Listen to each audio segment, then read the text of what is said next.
Untuk hari ini kita ada Lokakarya Pendidikan menyambut Hari Guru, yaitu dilaksanakan tanggal 29 November 2020 oleh BIF Edu Center. Terima kasih kepada BIF Edu Center yang selalu memberikan wadah bagi Bapak Ibu guru untuk mengupgrade diri. Berikut CV pembicara Bapak Ibu. Ya, di sini saya mengambil ada identitas dirinya, yaitu Ibu Dr. Filzarina Akbar, MC, psikolog. Ya, beliau jabatan fungsional sebagai lektor, program studinya dari psikologi, Fakultas Pendidikan Psikologi.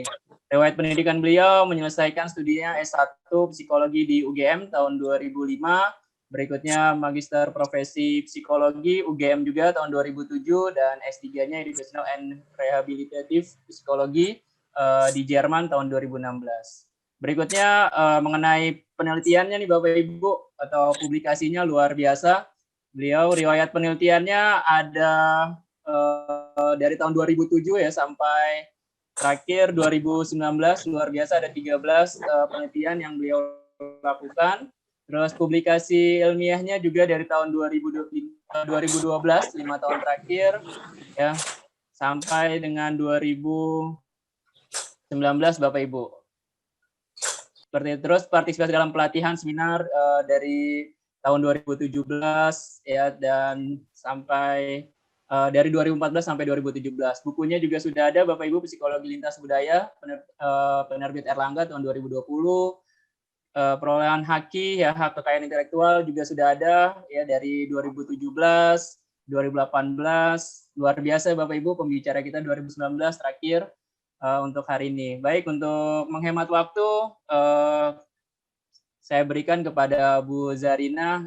Informasi Bu Zarina, ini pesertanya dari Sabang sampai Merauke, ini ada semua nih, dari Sumatera ada gitu ya. Kalau dari informasi panitia Sumatera, terus Jawa, Sulawesi, bahkan dari Papua juga ada Bu Zarina. Baik, selanjutnya saya berikan kepada Bu Zarina. Silakan. Baik. Bismillahirrahmanirrahim. Assalamualaikum warahmatullahi wabarakatuh. Waalaikumsalam warahmatullahi wabarakatuh. Faiz, suara saya dapat terdengar? Terdengar Bu Zarina. Terdengar ya? Ya. Bapak Ibu dapat mendengar suara saya ya? Ya, dengar. Baik.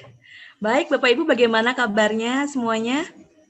Alhamdulillah. Baik, alhamdulillah sehat. Sehat-sehat semuanya Bapak Ibu ya? Iya. Baik, salam kenal Bapak Ibu. Saya izin memperkenalkan diri terlebih dahulu. Nama saya Zarina. Bapak Ibu bisa panggil saya Bu Zarin atau Bu Zie. Nama gaulnya. Saya home base saya di Fakultas Pendidikan Psikologi Universitas Negeri Jakarta. Jadi Bapak Ibu nanti kalau main-main ke UNJ, monggo dapat mampir ke psikologi, Fakultas Psikologi. Insya Allah kita dapat bertemu.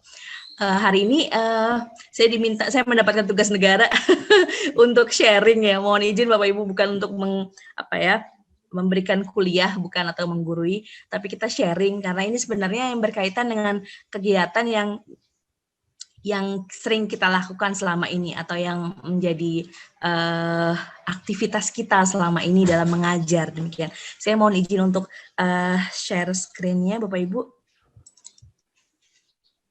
Baik, sudah terlihat PowerPoint-nya Bapak Ibu ya? Sudah. Saya bingung semalam ketika saya coba lagi lihat slide-nya, apa ya judulnya ya gitu. Saya mau berikan judul apa gitu. Jadi ya udah yang termuncul ya yang comes up dalam pemikiran saya adalah ya udah guru, peserta didik, orang tua semua hebat di pembelajaran masa pandemi ini. Saya pikir saya mau judulnya adalah semua hebat gitu. Kenapa saya ambil judul ini Bapak Ibu? Karena seperti yang kita ketahui, kita sekarang ada di masa pandemi, di masa penuh ketidakpastian, uncertainty seperti ini, uncertainty condition. Kita nggak pernah tahu Bapak Ibu ya, kapan pandemi ini akan segera berakhir ya Bapak Ibu ya. Kalau kemarin mungkin mendengar press release dari Mas Menteri dari Kementerian Pendidikan bahwa insya Allah Januari 2021 Bapak Ibu ya kita sudah mulai normal kembali gitu kan ya, sudah dapat mulai pembelajaran yang dapat dilakukan secara tatap muka gitu. Tapi kembali berdasarkan perizinan orang tua, berdasarkan kesepakatan atau mungkin perizinan dari pihak pemerintahan setempat dan lain-lain. Semoga hopefully benar-benar yang mulai tahun depan Januari 2021 kita sudah dapat bertatap muka kembali di sekolah gitu. Semoga dapat realisir Bapak Ibu ya. Karena kalau kita lihat sekarang dengan jumlah COVID juga yang cenderung naik lagi Bapak Ibu ya, cenderung naik ya sekarang ya, bukan hanya di Indonesia, tapi juga di negara-negara lain. Kalau kita mengikuti pemberitaan juga di negara-negara lain juga mengalami peningkatan. Semoga pandemi ini akan segera berakhir. Sehingga saya ambil judulnya adalah semuanya hebat di masa pandemi ini. Kita akan lihat kehebatannya seperti apa, kita berperannya seperti apa gitu ya, nanti kita akan diskusikan berikutnya. Bapak Ibu, pendidikan di masa pandemi ini kan membuat kita harus berubah ya Bapak Ibu ya, totally change gitu, benar-benar berubah, semuanya berubah dalam hal apa saja gitu ya, kita coba lihat Bapak Ibu ya. Nah ini sebagai gambar, mohon izin Bapak Ibu kita saling sharing ya, jadi nanti saling cerita ya, mohon izin untuk saling berbagi. Menurut Bapak Ibu ruang belajarnya ini seperti apa nih sebelum pandemi sama saat pandemi? Dari gambar ini maksudnya apa ya gambar ini ya? Silakan Bapak Ibu. Bapak Ibu mungkin ada yang bisa membantu menerjemahkan gambar ini. Ini maksudnya apa gambar ini ya? Kalau saya sih sebelum pandemi ini guru sangat senang Bu Zarina ya, maksudnya bertemu dengan siswa gitu kan ya, bisa saling berinteraksi gitu kan secara langsung. Tapi kalau misalnya saat pandemi, kalau menurut saya ada rasa kejenuhan gitu ya di depan komputer atau di depan gadget aja seperti itu. Itu kalau menurut saya gitu, Bu Zarina. Betul banget, Fai, betul. Kalau sebelum pandemi kita kan seru Bapak Ibu ya, kumpul di kelas gitu ya, dengan murid-murid kita, kadang lucu-lucu gitu ya, ngegemesin, kadang gitu kan. Tapi justru itu yang ngangenin ya, justru itu yang membuat kangen ya Bapak Ibu ya, dengan suasana di kelas gitu sebelum pandemi. Tapi pada saat pandemi, siswa peserta didik lebih banyak di depan laptop aja gitu Bapak Ibu ya. Jadi sendiri, kadang lebih banyaknya sendiri, artinya sendiri di sini nggak lagi bareng dengan teman-temannya adanya di dunia maya. Kita ya jadi bertatap maya gitu ya. Kita bukan bertatap muka tapi bertatap maya sekarang gitu. Ini perbedaan yang pertama. Kita coba lihat lagi Bapak Ibu perbedaan yang berikutnya. Nah, sebelum pandemi ini gambarnya seperti ini. Saat pandemi seperti ini. Ada yang bisa bantu untuk menginterpretasikan, menerjemahkan gambar ini, tanggung jawab pembelajarannya seperti apa nih Bapak Ibu? Silakan Bapak Ibu. Sebelum pandemi, peserta didik atau siswa itu belajar mandiri. Pada saat pandemi, peran orang tua di sini sangat diperlukan. Betul sekali. Mohon maaf dengan Bu Umu ya. Iya, betul. Bu Umu ya, baik. Terima kasih banyak Bu Umu, betul sekali. Jadi sebelum pandemi, lebih banyak pembelajarannya di sekolah, tanggung jawabnya dengan Bapak Ibu guru, demikian ya Bapak Ibu ya, di sekolah. Tapi sekarang pada saat pandemi, tanggung jawabnya karena memang harus stay at home, jadi tanggung jawabnya lebih banyak di keluarga, di orang tua gitu Bapak Ibu ya. Kenapa judulnya tadi salah satunya adalah orang tua hebat? Karena di sini orang tua memegang peranan yang penting nih di sini nih ya dalam proses pembelajaran. Bukan berarti sebelumnya nggak penting Bapak Ibu ya, sebelumnya juga sangat penting gitu. Tapi pada saat pandemi saat ini kita lebih banyak mostly stay at home, di rumah aja, jadinya tanggung jawabnya orang tua jadi lebih lagi gitu ya Bapak Ibu ya. Kita coba lihat lagi keadaan yang berikutnya, metode. Nah, ini metode gimana ya Bapak Ibu sebelum pandemi dengan pada saat pandemi. Ini kok kapur tulis ya Bapak Ibu ya. Ini maksudnya bukan jadi baik blackboard ataupun whiteboard Bapak Ibu ya. Ini ilustrasi saja. Mungkin ada yang bisa membantu menerjemahkan Bapak Ibu gambar ini? Silakan Bapak Ibu. Kita bebas berpendapat ya Bu Zarina ya. Betul. Ya, Bu Zarina, ya. Ini saling sharing aja ya, Fai ya. Ini saling sharing Bapak Ibu ya. Boleh ada yang membantu menerjemahkan? Silakan Bu Eka nih udah di-unmute nih, silakan. Ya, silakan Bu Eka, monggo. Kalau sebelum pandemi siswa bisa langsung mengerjakan soal itu di depan kelas, guru bisa betul, menjelaskan ya. langsung. Ya. Sedangkan saat pandemi, siswa paling hanya bisa melihat video-video yang diberikan oleh Bapak atau Ibu guru saja. Dan betul sekali. tugas-tugasnya ya bisa diserahkan secara online saja, misalkan melalui dikirim ke GC atau ke yang lainnya. Iya benar sekali Bu, dengan Bu Eka ya Bu ya. Yeah. Iya benar sekali Bu Eka. Sebelumnya kita dengan bertatap muka di kelas gitu ya, siswa dapat mengerjakan langsung gitu ya, Bapak Ibu ya menjawab pertanyaan langsung. Tapi kalau sekarang semuanya harus by online gitu Bapak Ibu ya. Jadi melalui media komputer sekarang, melalui media laptop, melalui media HP. Jadi sekarang saat pandemi semuanya berbasis online gitu ya Bapak Ibu ya. Jadi ini perbedaan metode antara sebelum dengan sesudah pandemi. Masih ada lagi gambarnya? Oh masih ada. Orientasi ini apa ini maksudnya Bapak Ibu nih? Ini sebelum pandemi gambarnya seperti ini. Saat pandemi loh, ini anak main apa ini? Ada yang bisa membantu menerjemahkan Bapak Ibu? Orientasi maksudnya seperti apa? Silakan. Silakan Bapak Ibu. Belum terdengar suara Bapak-bapak ini. Mas Fai, apakah ada Bapak-bapak yang hadir? Pak Raul nih, Pak Raul. Iya, Pak Raul, silakan Pak Raul. Assalamuikum semuanya. Waalaikumsalam warahmatullahi. Sebelum pandemi, iya, mungkin saya melihatnya dari sumber belajar Bu ya. Iya. Belajar dari buku, perpustakaan, dari guru. Kemudian juga hasil belajar ya dari hasil sumber belajar tersebut. Tapi pada saat pandemi, di luar sumber belajar itu banyak sekali dan hasil belajarnya juga tergantung dari sumber belajar yang banyak itu. Baik, luar biasa. Pak Rawu, terima kasih banyak Pak Rawu, betul sekali. Orientasi sumber belajarnya, kalau sebelum pandemi lebih banyaknya pada buku gitu Bapak Ibu ya, sumber bacaannya seperti, tapi pada saat pandemi sekarang, kita jadinya dituntut harus lebih kreatif gitu Bapak Ibu ya, inovatif gitu, menemukan banyak sumber-sumber bacaan, bukan hanya buku, tapi sebagian besar mungkin dari internet gitu ya Bapak Ibu ya, dari materi yang lainnya. Dan anak juga diminta untuk dapat, kita dapat menstimulasi peserta didik kita sehingga mereka menjadi lebih inovatif lagi gitu Bapak Ibu ya. Sehingga orientasinya berbeda di sini. Masih ada lagi gambarnya? Oh masih ada lagi. Peran teknologi. Nah ini peran teknologi nih. Sebelum pandemi seperti ini, orangnya nggak tahu kemana nih kosong. Nah, sedangkan saat pandemi, waduh, di depan laptop terus gitu kan ya, Bapak Ibu ya.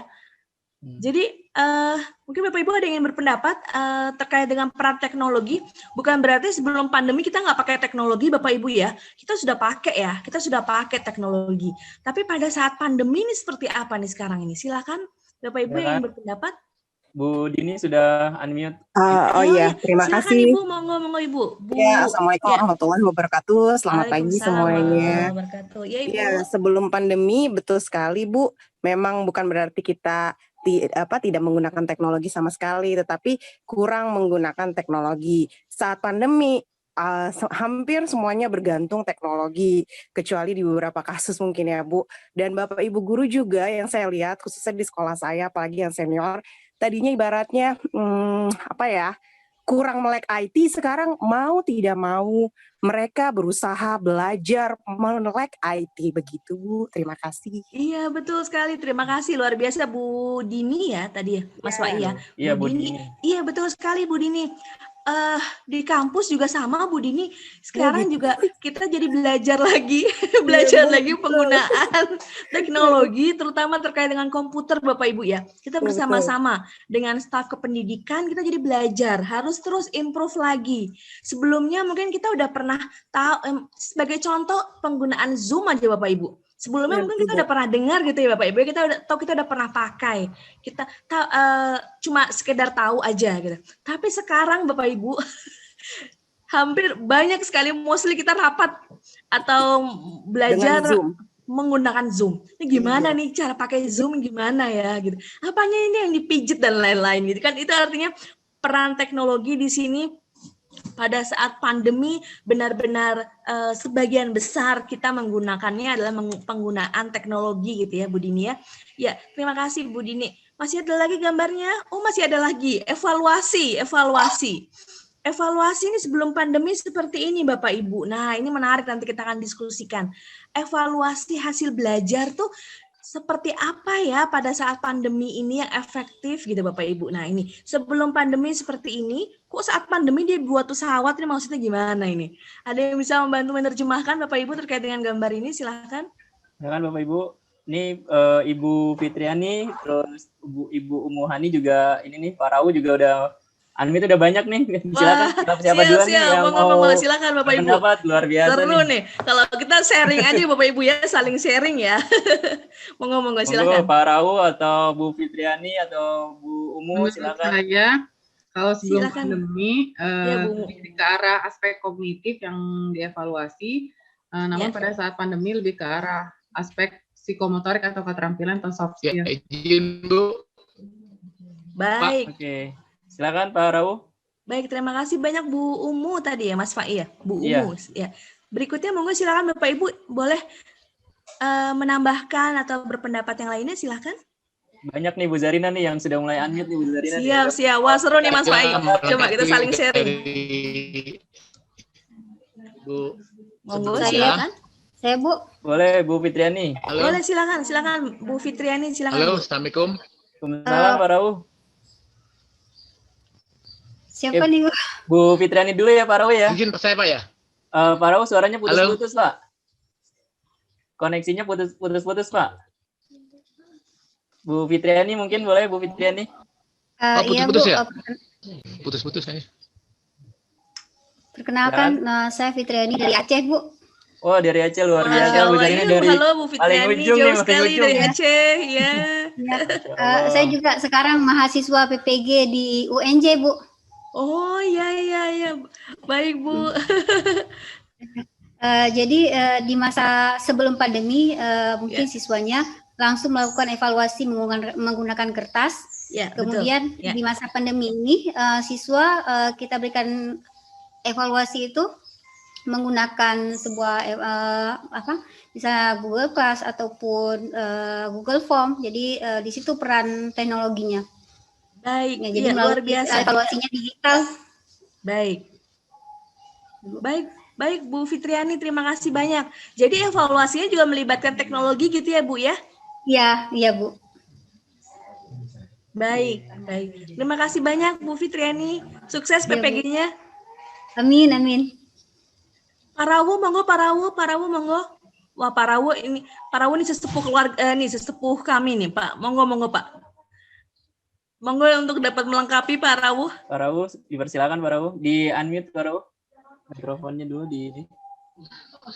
Assalamualaikum. Waalaikumsalam warahmatullahi wabarakatuh. Silakan Pak, monggo. Saya sharing aja.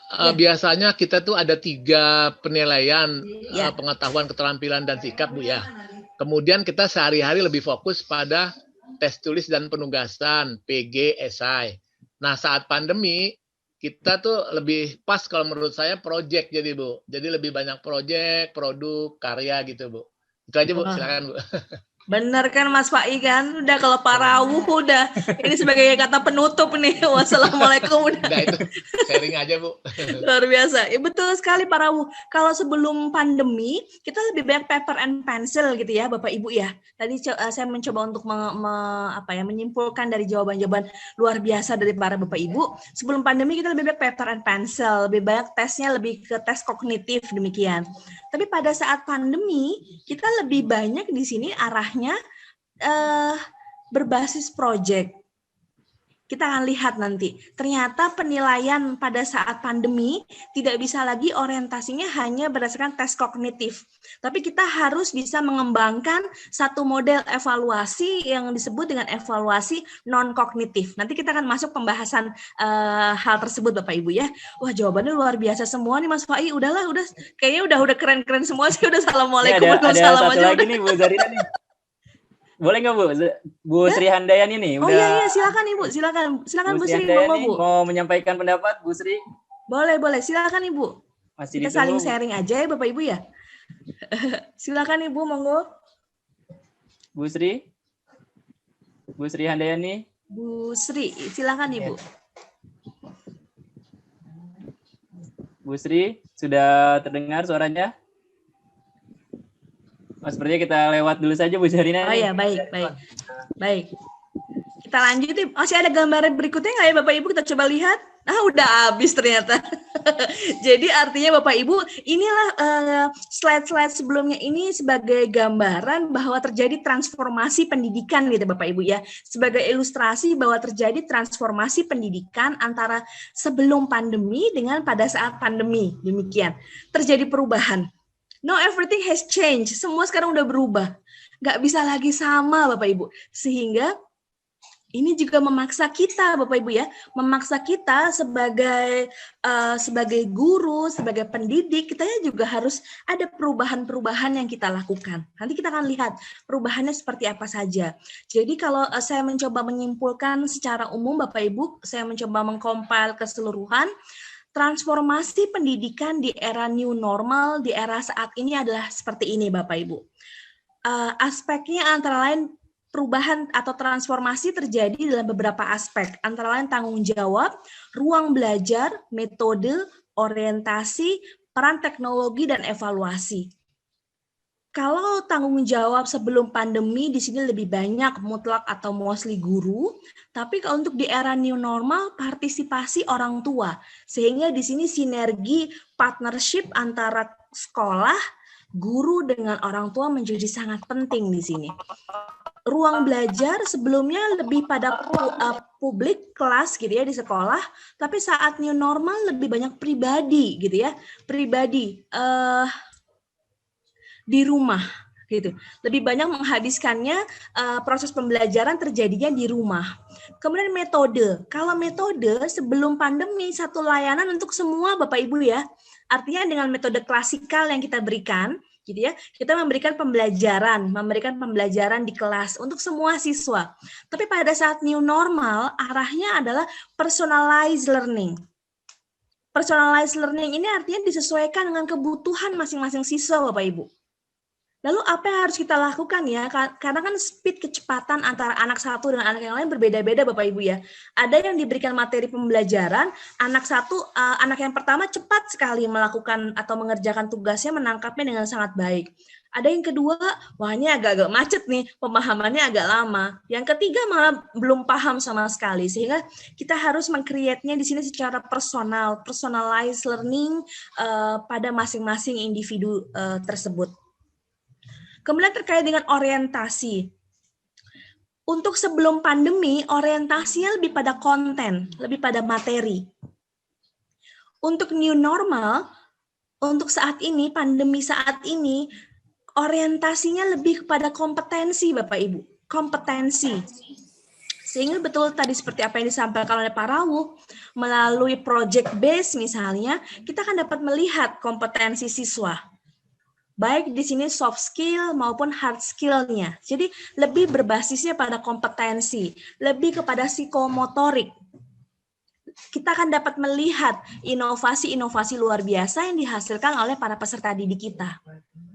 Kemudian di sebelumnya peran teknologi, kalau sebelum pandemi mungkin kita sudah pakai, tapi belum terlalu banyak ya Bapak Ibu ya. Tadi seperti yang disampaikan, minim atau mungkin tidak terlalu banyak. Tapi saat ini sangat dominan.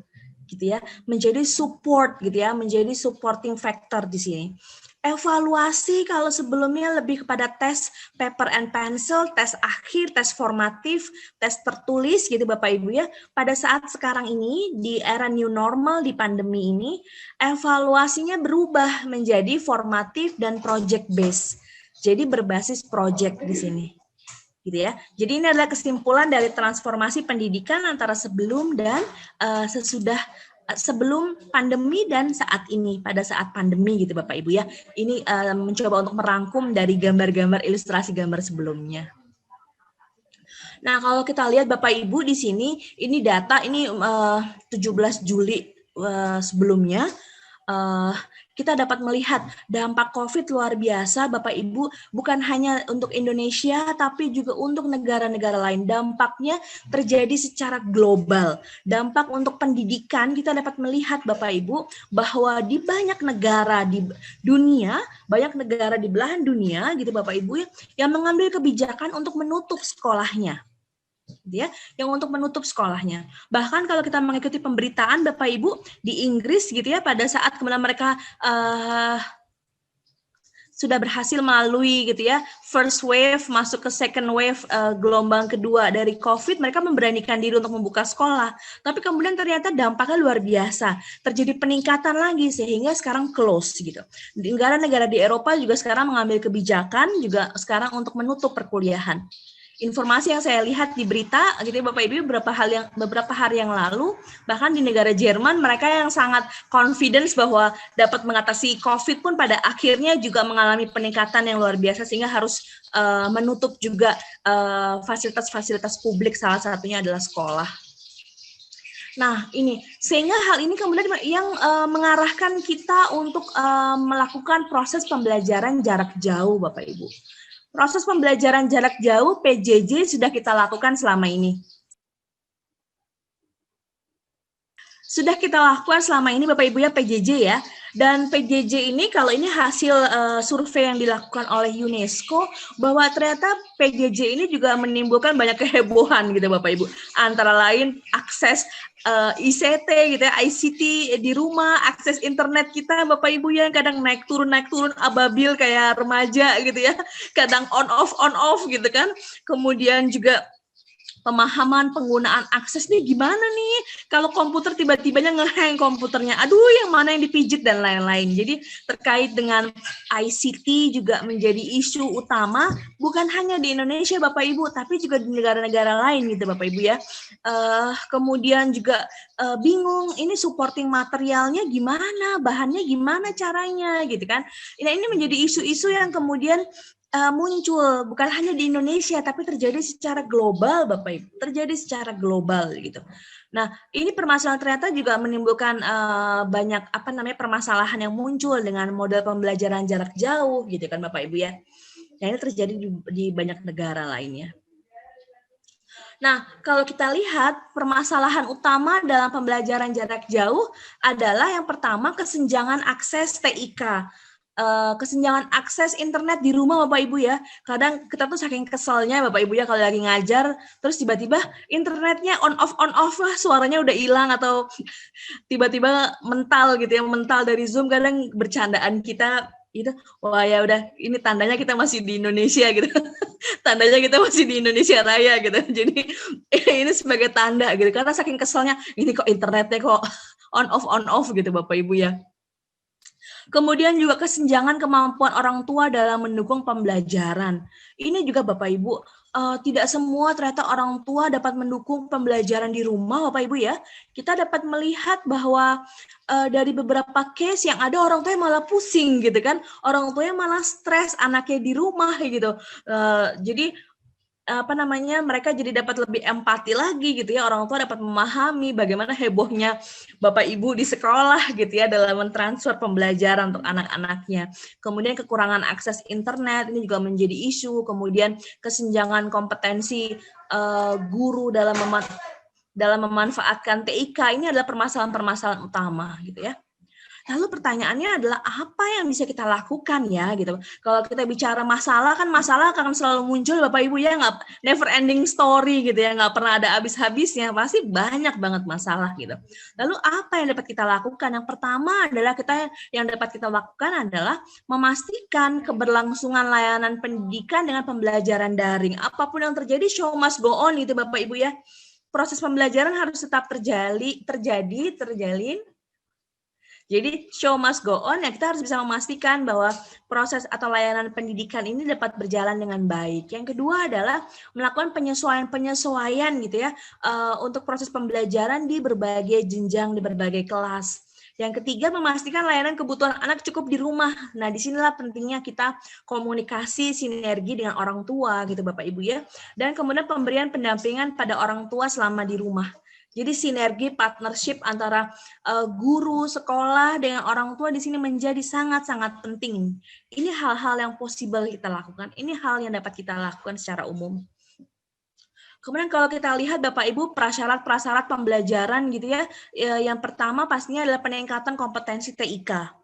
Kemudian permintaan terhadap konten, aplikasi, sarana prasarana. Ini aplikasi banyak sekali Bapak Ibu sekarang, dan saya melihat support dari pemerintah terutama terkait dengan Kementerian Pendidikan juga luar biasa Bapak Ibu ya. Semua sudah dapat bantuan kuota pulsa Bapak Ibu? Alhamdulillah Bu. Sudah dapat semuanya? Ya. Alhamdulillah ya Bapak Ibu ya, itu sangat membantu Bapak Ibu ya. Kuota pulsa sekarang ya Allah, apalagi kalau udah dipakai buat belajar. Kok pulsanya cepet ya, kesedotnya cepet ya gitu. Jadi alhamdulillah dengan bantuan kuota pulsa dari pemerintah itu sangat-sangat support. Kemudian inovasi-inovasi pembelajaran, nanti saya akan berikan banyak sumber-sumber Bapak Ibu terkait sumber-sumber terutama terkait dari Kementerian Pendidikan, bagaimana model pembelajaran inovatif yang dapat kita lakukan gitu ya. Banyak sekali situs-situs yang sudah disiapkan gitu ya, website yang sudah disediakan oleh kementerian di sini bagaimana cara membuat pembelajaran yang menarik selama pandemi. Jadi kita dapat mempelajarinya sendiri Bapak Ibu gitu ya. Jadi artinya hal-hal ini yang dapat kita upayakan. Mungkin belum optimal, belum maksimal, tapi kembali lagi setidaknya kita melakukan apa yang bisa kita lakukan gitu ya di tengah masa pandemi ini. Kemudian mewujudkan siswa sebagai pribadi mandiri dan sosial global, pembelajaran berbasis living skill, kecakapan hidup, dan teknologi yang tepat guna gitu Bapak Ibu ya. Nah ini saya mengutip ucapan dari Bill Gates nih Bapak Ibu, ini menarik nih. Technology is just a tool. In terms of getting the kids working together and motivating them, the teacher is the most important. Jadi Bapak Ibu yang namanya internet, teknologi, itu mah cuma alat gitu Bapak Ibu ya. Cuma alat, mungkin kalau saya terjemahkan secara bebas di sini, teknologi itu hanya alat. Tapi di sini kita harus bisa memastikan bahwa proses pembelajaran itu berjalan dengan baik, berjalan dengan efektif. Bagaimana cara memotivasi siswa? Peran yang paling penting utama adalah guru gitu. Peran utama adalah guru. Jadi kita bukan berarti juga teknologi, oh ya udah pakai teknologi canggih, terus ya udah aja gitu ya. Terus peran kita gimana dong, peran kita sebagai guru? Ternyata yang paling penting utama itu adalah peran guru Bapak Ibu, gitu ya. Terutama dalam hal memotivasi peserta didik. Nah, kemudian ini juga saya mengutip dari McKinsey & Company. The quality of education system cannot exceed the quality of its teacher. Jadi di sini, bagaimana kualitas pendidikan itu dapat terlihat dari peran gurunya, kualitas gurunya. Artinya dari semua quotes ini bahwa kita melihat peran guru menjadi sangat penting gitu Bapak Ibu ya. Itu tidak bisa tergantikan oleh teknologi, bahwa itu tetap menjadi penting dan utama dilakukan di sini. Kemudian kalau kita lihat Bapak Ibu karakteristik siswa atau peserta didik dalam pembelajaran di sini kan kita bisa melihat bahwa model belajar siswa itu kan berbeda-beda Bapak Ibu ya.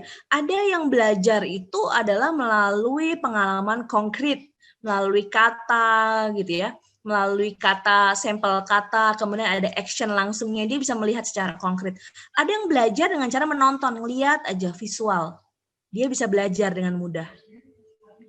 Ada yang konseptualisasi abstrak, dia dikasih tantangan untuk bisa berpikir atau merumuskan satu konsep secara abstrak, dia bisa melakukannya dengan baik. Atau ada juga anak-anak yang belajar dengan eksperimen langsung, Bapak Ibu. Nah, bagaimana dengan pembelajaran online? Bagaimana dengan pembelajaran online ini? Kita mengcombine 4 model belajar ini. Ya, pengalaman konkret, jadi harus ada pengalaman action yang dilakukan, ada upaya reflektif yang terjadi, mengasah kemampuan berpikir abstrak siswa, dan ada eksperimen gitu. Ada eksperimen in action yang kita lakukan ya Bapak Ibu ya. Ini yang coba kita padu-padankan dalam pembelajaran jarak jauh dengan peserta didik kita. Nah, kemudian juga kita mengetahui bahwa cara belajar siswa kan beda-beda Bapak Ibu ya. Ada yang belajar tuh dengan cara diomongkan. Ada belajar tuh dia harus ngomong. Jadi kayak model kampanye. Kayak model kampanye dia harus ngomong nih secara verbal. Ada yang belajar hanya dengan cara melihat. Ada yang belajar dengan suara. Ada yang belajar dia harus gerak. Nah, ini biasanya kalau anak yang belajar dengan gerak ini dianggapnya petakilan, dianggapnya nakal, nggak bisa gerak, nggak bisa diem, karena dia terus gerak. Padahal sebenarnya dengan dia bergerak, dia belajar, gitu Bapak Ibu ya. Kemudian ada yang logical matematiknya canggih, dikasih rumus-rumus matematika atau itu dia cepat ngerjainnya. Ada juga yang dengan cara itu, dengan cara rumus-rumus itu dia belajar Bapak Ibu. Ada yang sosial. Saya pernah punya pengalaman nih Bapak Ibu. Saya punya mahasiswa dari segi kemampuan akademiknya sebenarnya biasa, so-so lah ya, lumayan gitu ya. Tapi kalau namanya sosial Bapak Ibu luar biasa. Jadi kalau pada saat misalnya ada event atau ada kegiatan apa, anak ini selalu yang di bagian humas.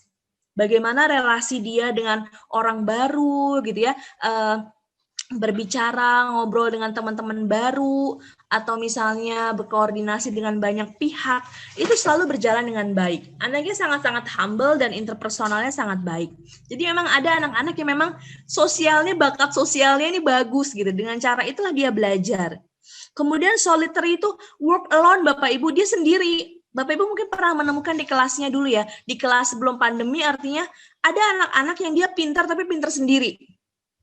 Atau dia nggak suka kalau kerja kelompok bareng sama teman-temannya. Dia pengennya kerja sendiri, dia single fighter. Tapi hasilnya luar biasa. Nah ini orang-orang solitary ini. Kemudian yang berikutnya adalah combination. Combination di sini artinya individu tersebut mengkombinasikan beberapa model-model style pembelajaran.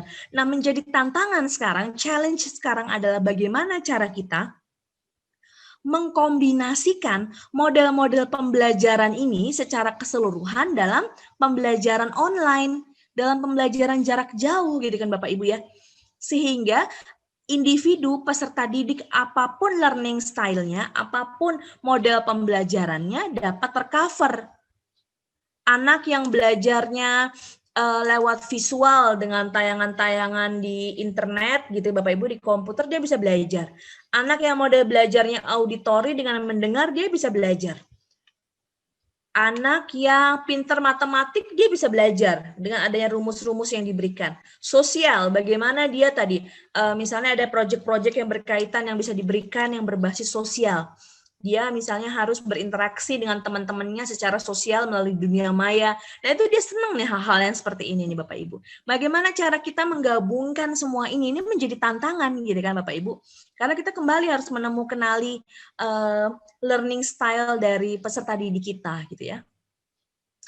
Nah, kemudian kalau kita lihat di sini prinsip-prinsip pemanfaatan TIK pembelajaran juga banyak Bapak Ibu ya. Yang pertama adalah memberikan ilustrasi berbagai fenomena. Jadi model pembelajaran online itu adalah memberikan ilustrasi, gambaran yang biasanya kita berikan secara langsung di kelas, tapi sekarang melalui online. Kemudian hal yang kedua yang paling penting, mengaitkan antara konteks dunia maya dengan dunia nyata. Ini yang sangat penting. Sehingga membuat anak pada akhirnya belajar bahwa mereka tetap harus fokus dengan dunia nyata, dunia realnya mereka. Melakukan eksplorasi if condition, jika ini maka ini. Nah, anak jadi belajar antisipatif, belajar untuk lebih mengeksplor berbagai kemungkinan yang ada. Kemudian interaksi antara siswa dan guru tetap menjadi penting di sini. Kata kuncinya interaksi. Jadi kembali lagi, teknologi internet itu just a tools, hanya alat. Interaksi di sini tetap penting gitu Bapak Ibu ya. Kemudian dukungan pembelajaran tanpa henti pada individu, itu juga yang dapat kita lakukan gitu Bapak Ibu ya. Nah, pengertian pendidikan jarak jauh, saya pikir kita mungkin skip aja bagian ini. Metode-metode pembelajaran jarak jauh yang kita lakukan di sini ada dua model ya Bapak Ibu ya, ada dua metode, daring dan luring. Saya yakin Bapak Ibu sudah sangat familiar dengan hal ini. Artinya metode daring, metode online adalah aplikasi gitu ya yang digunakan melalui gawai, gadget gitu kan maupun laptop gitu Bapak Ibu, itu artinya daring gitu. Ada lagi istilahnya luring. Luring itu adalah pembelajaran jarak jauh dengan luar jaringan atau secara offline. Ini juga mungkin. Misalnya di sini menggunakan televisi, radio gitu ya Bapak Ibu ya. Kemudian modul-modul pembelajaran, lembar-lembar kerja, bahan ajar cetak gitu ya yang dapat diberikan pada siswa. Itu artinya secara luring. Nah, kita dapat mengcombine apakah menggunakan daring keseluruhan atau mix daring dan luring gitu ya. Ini juga sangat possible kita lakukan. Nah, langkah-langkah pelaksanaan PJJ secara daring di sini Bapak Ibu, ini yang sudah kita lakukan selama ini Bapak Ibu ya. Kita melakukan pembelajaran daring ini sejak bulan apa ya? Maret ya, kalau nggak salah ya Mas Pak Iya. Kita Maret ya. Betul, sudah Maret, mulai atau awal April. Maret ya. Maret ya. Maret berarti sekarang udah berapa bulan? April, Mei, Juni, Juli, Agustus, September, Oktober, November. 8 bulan. Kita udah melakukan ini selama 8 bulan Bapak Ibu, taruhlah sampai Desember 9 bulan gitu ya. Hampir keseluruhan 1 tahun gitu kita keseluruhan kita menggunakan PJJ, pembelajaran jarak jauh. Nah, ini yang kita lakukan selama ini kan Bapak Ibu ya. Pembelajaran, persiapan pembelajarannya apa, mengkomunikasikan dengan orang tua, dukungan terhadap anak, membuat RPP. RPP-nya juga udah nggak bisa lagi sama seperti dulu Bapak Ibu ya. RPP-nya juga harus ada penyesuaian gitu ya Bapak Ibu ya. Kemudian pada saat pembelajaran apa yang kita lakukan? Misalnya absen dulu nih. Kalau dulu absennya bisa angkat tangan gitu kan, bisa angkat tangan di kelas. Nah, sekarang gimana cara melakukan absensi siswa di kelas secara online. Kemudian menyampaikan materinya juga dibuat yang seru agar anak-anaknya senang, menerima feedback, kesempatan siswa berinteraksi gitu ya Bapak Ibu ya. Kemudian melalui pembelajaran dengan LMS, Learning Management System misalnya, sudah ada pembelajaran online-nya. Bagaimana mengkomunikasikan dengan orang tua sehingga orang tua dapat mengawasi proses pembelajaran gitu ya. Kemudian menyampaikan materi LMS-nya, memantau dan memberikan feedback gitu ya. Kemudian memberikan layanan konsultasi, siswanya dapat memahami nggak. Ini kan proses-proses yang kita lakukan selama ini Bapak Ibu ya. Kemudian setelah pembelajaran, misalnya ada kegiatan aktivitas, misalnya jurnal harian yang harus anak isi, lembar kerja yang harus anak isi, misalnya melibatkan orang tua dalam memonitor aktivitas pembelajaran dan memberikan feedback. Ini adalah langkah-langkah yang kita lakukan selama ini Bapak Ibu ya, terkait dengan PJJ, pembelajaran jarak jauh. Nah, pembelajaran di rumah secara daring dapat menggunakan gadget, laptop, maupun beberapa portal-portal aplikasi pembelajaran. Ini tadi yang saya sampaikan, Bapak Ibu, ada beberapa aplikasi-aplikasi pembelajaran yang nanti Bapak Ibu dapat mengakses gitu ya. Ini yang telah disediakan oleh pemerintah, oleh Kementerian Pendidikan Kebudayaan. Nanti Bapak Ibu dapat melihat rumah belajar, TV edukasi gitu ya. Nah, ini guru berbagi, itu seru-seru Bapak Ibu, kontennya menarik sekali. Video pembelajaran ini kita dapat pakai nih gitu. Ini ada berbagai sumber yang nanti Bapak Ibu dapat akses melalui internet ya. Sumber-sumbernya seperti itu. Nah, ini dapat memberikan inspirasi buat kita terkait dengan pembelajaran jarak jauh. Kalau tadi secara daring, nah ini mungkin secara luring Bapak Ibu. Kalau ingin menggunakan secara luring, bagaimana secara offline? Nah ini mungkin yang dapat dilakukan, tahap-tahapannya, langkah-langkahnya.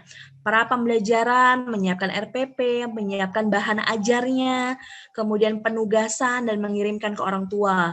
Kemudian pada saat pembelajaran, bagaimana orang tua di sini mendampingi anak-anak dalam mengerjakan tugas yang diberikan.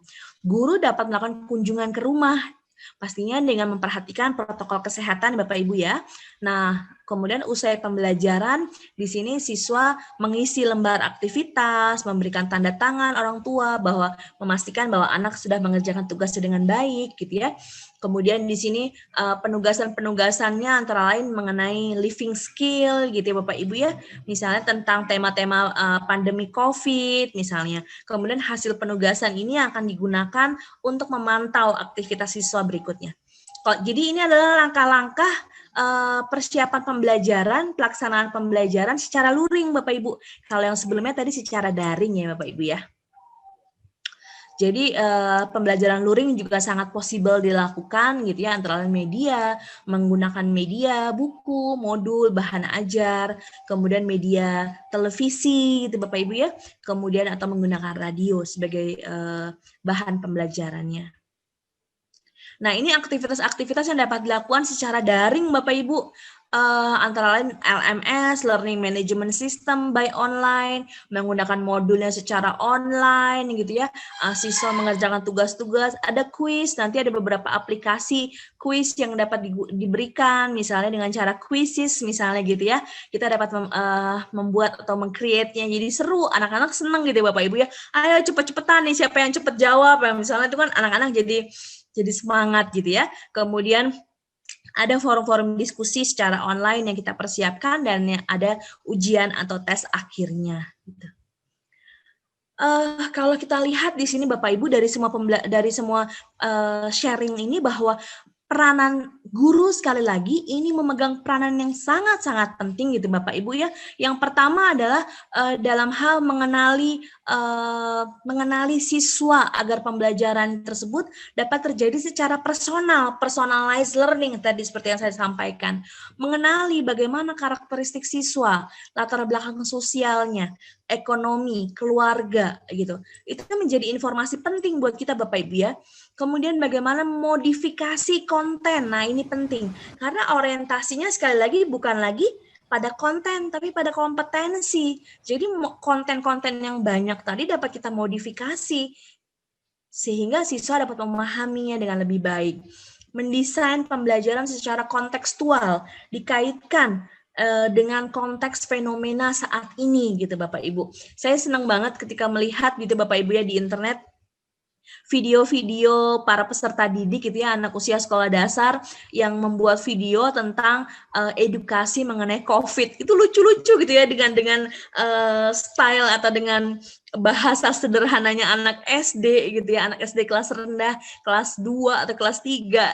Tapi pemahamannya itu lucu gitu Bapak Ibu dan itu keren banget gitu ya. Bagaimana mengaitkan proses pembelajaran dengan kontekstual dengan saat ini, fenomena yang ada saat ini gitu. Misalnya ada satu anak SD yang menggagas metode permainan ular tangga Bapak Ibu, tapi ular tangganya dimodifikasi dengan gambar COVID kayak gitu. Jadi kalau ada gambar-gambar COVID, nah ada pesan-pesan di sini yang misalnya mencuci tangan, jaga jarak gitu ya, pakai masker, tapi dimodify sama siswa ini dalam bentuk ular tangga permainan. Itu keren banget gitu ya. Jadi kita bisa menstimulasi siswa peserta didik kita gitu ya, mengaitkan dengan secara kontekstual dengan fenomena yang ada saat ini gitu Bapak Ibu. Nah kalau kita lihat di sini guru kembali lagi sebagai kunci utama gitu ya, dan menghadapi transformasi pembelajaran di sini Bapak Ibu kita dapat melihat bahwa semua negara ini kan menghadapi saat ini kan pandemi COVID gitu ya, pandemi COVID secara bersamaan, secara global, sehingga isu ini menjadi isu global yang bukan hanya dialami di Indonesia, tapi juga banyak negara-negara lain di seluruh dunia.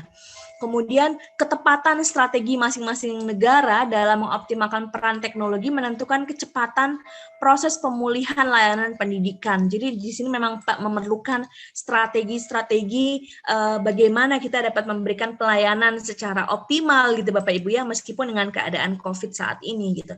Kemudian layanan pendidikan berbasis teknologi yang bermutu ditentukan oleh kesiapan guru dalam memanfaatkan teknologi. Jadi memang proses penyiapan guru dalam memanfaatkan teknologi di sini menjadi sangat penting gitu Bapak Ibu ya. Ini di sini ada beberapa portal Bapak Ibu, kembali lagi portal menghadapi corona. Nah ini kan kalau sekarang anak-anak bilangnya ini eranya corona, zamannya corona, wisuda pun wisuda corona gitu. Jadi ini ada beberapa portal gitu ya, portal bersama menghadapi corona, guruberbagi.kemendikbud, Bapak Ibu dapat mencoba mengakses. Di sini banyak sekali informasi-informasi menarik gitu ya, yang dapat diakses untuk dapat memberikan inspirasi bagi kita dalam pembelajaran. Ada lagi rumah belajar Bapak Ibu, mungkin Bapak Ibu ada yang sudah pernah mengakses, bagi yang belum monggo dapat mengakses belajar.kemdikbud.go.id. Di sini juga banyak informasi-informasi menarik gitu ya, yang membuat kita jadi belajar. Jadi sebenarnya keadaan pandemi ini menurut saya membuat kita harus sama-sama belajar terus mengupgrade keilmuan, bukan hanya peserta didik, terutama kita Bapak Ibu ya sebagai staf pendidik di sini harus terus upgrading keilmuan kita gitu ya. Nah, pemerintah telah menyediakan banyak layanan portal yang dapat kita akses untuk belajar bersama. Ini contoh-contoh pembelajarannya Bapak Ibu. Bu Zarina? Ya. Boleh sambil diskusi Bu, ada pertanyaan? Oh ya, siap. Ya, silakan Mas, silakan Mas. Ini ada di kolom chat Zoom-nya Ibu Nika Royanti. Bu Nika mau langsung silakan, Ibu. menyampaikan langsung atau saya yang bacakan? Silakan Bu Nika. Bu Nika Royanti, kalau mau langsung menyampaikan silakan di unmute. Bu Nika. Oke, kalau nggak saya bacakan ya Bu Zarina ya. Iya Pak, bacakan saja Pak, mohon maaf. Iya, baik Bu Nika, izin bacakan. Bu Zarina ada pertanyaan, mohon izin bertanya, bagaimana kita sebagai guru untuk mempersiapkan pembelajaran pada semester depan ketika pembelajaran kembali diadakan di sekolah dengan kebiasaan baru? Baik, pertanyaan dari siapa tadi Mas Fai, maaf? Bu Nika Royanti. Bu Nika dari SMA mana Bu Nika, atau dari sekolah mana? Daerah mana? Dari SMK Negeri 1 Gabus Wetan, Kabupaten Indramayu, Pak. Oh, Indramayu. Masya Allah, ya. Baik, Bu Nika, terima kasih banyak pertanyaannya, Ibu. Luar biasa pertanyaannya. Bagaimana cara kita mempersiapkan untuk pembelajaran semester depan gitu ya, Mas Fai ya? Betul, Bu Zarina. Dengan kebiasaan baru nih, Bu. Betul. Baik. Nah, sekarang Bu Nika, saya menilai bahwa ada dua isu penting, ada dua isu yang kita harus antisipasi. Yang pertama adalah model pembelajaran. Begini, kita harus menentukan model pembelajaran seperti apakah yang akan kita lakukan atau yang akan kita berikan di semester berikutnya. Karena kalau kita lihat perkembangan dengan kebijakan dari pemerintah bahwa semester depan sudah dapat dilaksanakan secara tatap muka, berarti kan proses pembelajarannya harus kembali lagi seperti semula gitu Bapak Ibu ya. Kembali lagi gitu kan, kembali lagi seperti semula. Tapi kita juga harus antisipasi kalau misalnya terjadi peningkatan jumlah COVID kembali, sehingga hal ini yang memaksa atau yang membuat kita harus kembali belajar secara online. Kalau kami Bapak Ibu di kampus diarahkannya itu adalah persiapannya adalah half-half, jadi separuh-separuh. Maksudnya adalah,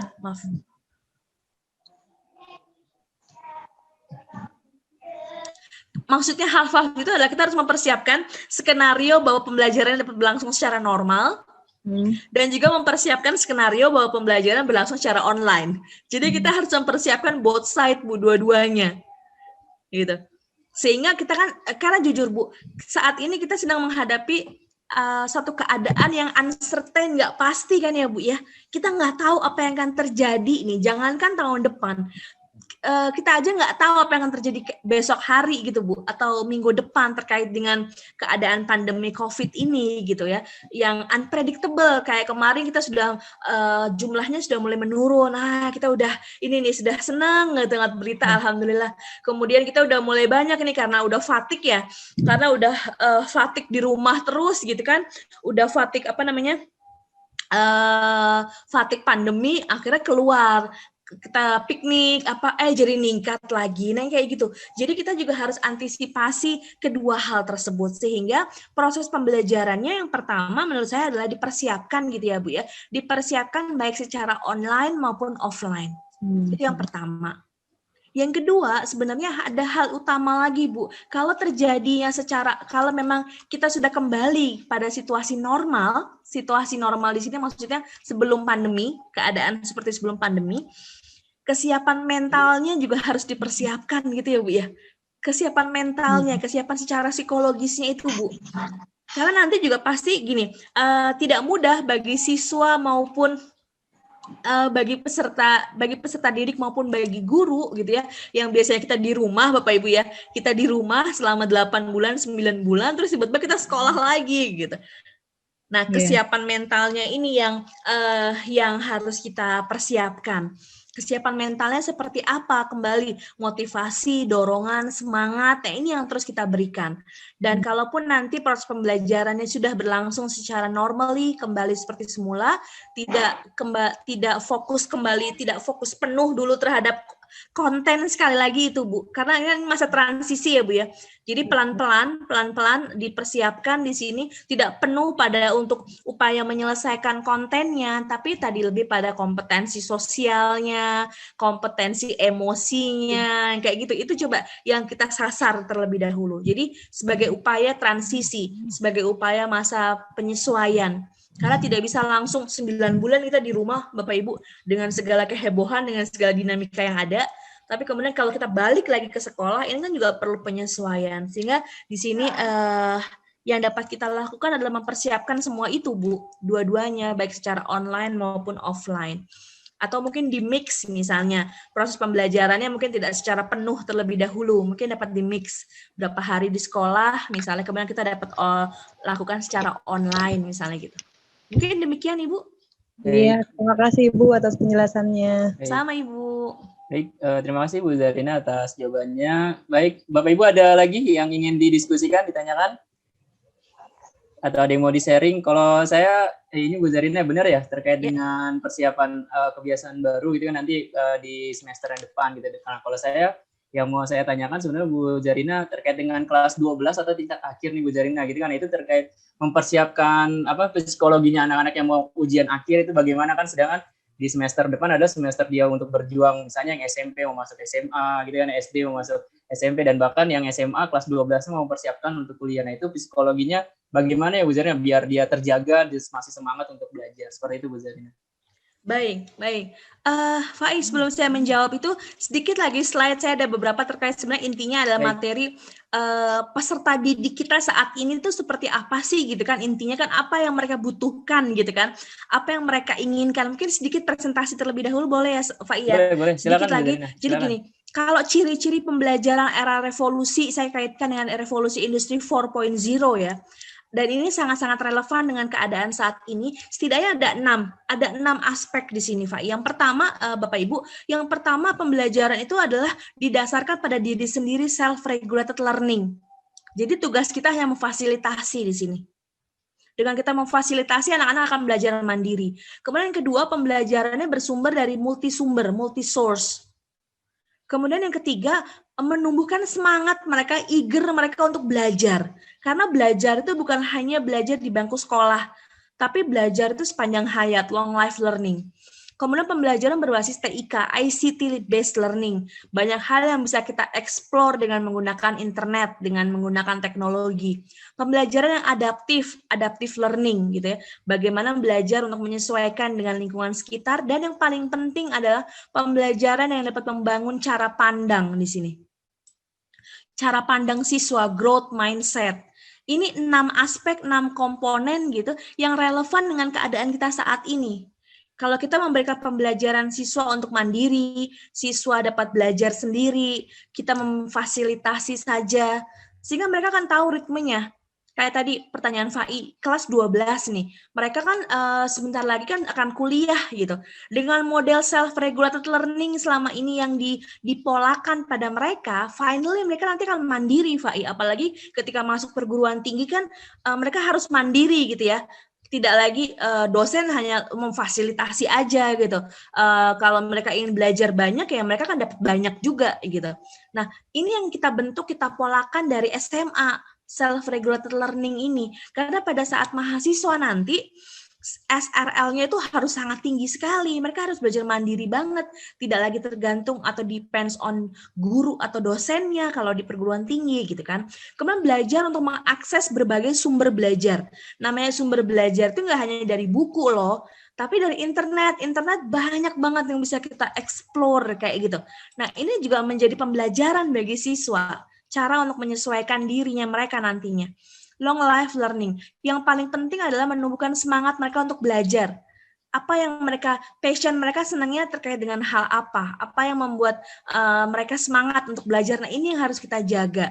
Kemudian ICT, pembelajaran yang tadi berbasis teknologi, mendekatkan teknologi dengan mereka. Dan yang paling penting membangun cara pandang, growth mindset. Nah, ini yang penting utama nih. Growth mindset itu maksudnya gimana? Tadi dengan cara inovasi-inovasinya siswa, sehingga siswa dapat mengelaborate lagi dan dapat melihat apa nih yang dibutuhkan oleh masyarakat ya di depan nanti, futuristiknya itu seperti apa yang terjadi di future nanti, apa yang dibutuhkan, apa yang bisa mereka buat, apa yang dapat diberikan oleh peranan mereka saat ini. Nah, cara-cara inilah Fai yang dapat dikembangkan, yang dapat dipolakan, dikondisikan gitu ya untuk para siswa kelas 12 gitu. Itu menurut saya. Sehingga ini menjadi bekal mereka nantinya ketika melanjutkan studi di perguruan tinggi, insya Allah mereka nggak akan terkaget-kaget lagi dengan pola di kampus gitu. Siap. Terima kasih Bu Zarina. Ya. Sehingga di sini peran strategis kita banyak Bapak Ibu ya. Kita di sini juga harus jadi motivator kayak Mario Teguh gitu ya. Salam super gitu kan. Kita jadi motivator, kita jadi inisiator, kita jadi fasilitator di sini, memfasilitasi, katalisator, menghubungkan gitu ya. Asesor, menilai gitu ya Bapak Ibu, dan inspirator. Asal nggak jadi provokator, nggak jadi kompor. Itu provokator ke arah yang positif nggak apa-apa Bapak Ibu ya. Nah, kalau tadi terkait dengan assessment sedikit lagi Bapak Ibu, tadi seperti yang saya sampaikan di awal, assessment di era pandemi saat ini tuh ada dua, kognitif dan non-kognitif. Kalau assessment kognitif di sini terkait dengan apa yang sudah dipelajari oleh siswa. Identifikasi capaian kompetensi, assessment, kemudian memberikan remedial gitu ya, pembelajaran tambahan atau tugas tambahan atau ujian ulang bagi siswa yang belum mencapai nilai yang maksimal. Selain kognitif ada juga non-kognitif Bapak Ibu. Nah, ini yang sangat penting sekali. Bagaimana Bapak Ibu tolong recheck kembali bagaimana apa yang terjadi secara psikologis, sosial dan emosi siswa. Apa yang terjadi di sana? Apa yang terjadi di rumah mereka? Apa yang mereka rasakan? Apa yang mereka pikirkan? Apa yang dilakukan selama aktivitas belajar di rumah? Bagaimana kondisi keluarga siswa? Nah, assessment non-kognitif ini penting Bapak Ibu saat ini. Terutama saat ini yang kita lebih banyak pembelajaran secara online. Dengan adanya assessment non-kognitif, ini yang dapat membuat kita feel connected, terus terkoneksi dengan siswa kita. Sehingga kita dapat memantau perkembangan yang terjadi pada siswa kita tuh apa yang terjadi di sana ya. Ini anak kok dikasih tugas berkali-kali, kok belum ngerti-ngerti ya. Wah, ini pasti ada something happen ya, Ma. Ada yang terjadi sama anak ini di rumah apa ya, ada masalah apa. Nah, kita harus tahu nih Bapak Ibu. Misalnya apalagi menjaga emosi saat ini kan emosi lagi up and down Bapak Ibu ya, lagi naik turun kayak lift ya kan. Aduh kadang males, kadang. Nah menjaga motivasi ini kembali peran kita sebagai motivator gitu. Tetap semangat semua teman-teman, semangat pagi, kemudian apa yang sudah dilakukan hari ini dan terus hal-hal itu yang dikomunikasikan meskipun medianya secara online. Tapi itu yang membuat kita feel engaged, membuat kita feel kayak terikat gitu. Feel connected. Nah, koneksi ini Bapak Ibu yang secara psikologis yang sangat-sangat menentukan kesehatan mental. Ternyata itu dapat meningkatkan kesehatan mental di era pandemi saat ini gitu. Kita nggak ngerasa sendiri. Kan saat ini kita kayak ngerasa ya Allah kayak berjuang sendiri gitu kan. Duh gimana gini kan. Ngomongnya sama mesin aja, ngomongnya sama laptop aja. Enggak, tapi kita feel connected dengan orang lain. Nah, itu yang menguatkan. Dukungan itu yang menguatkan.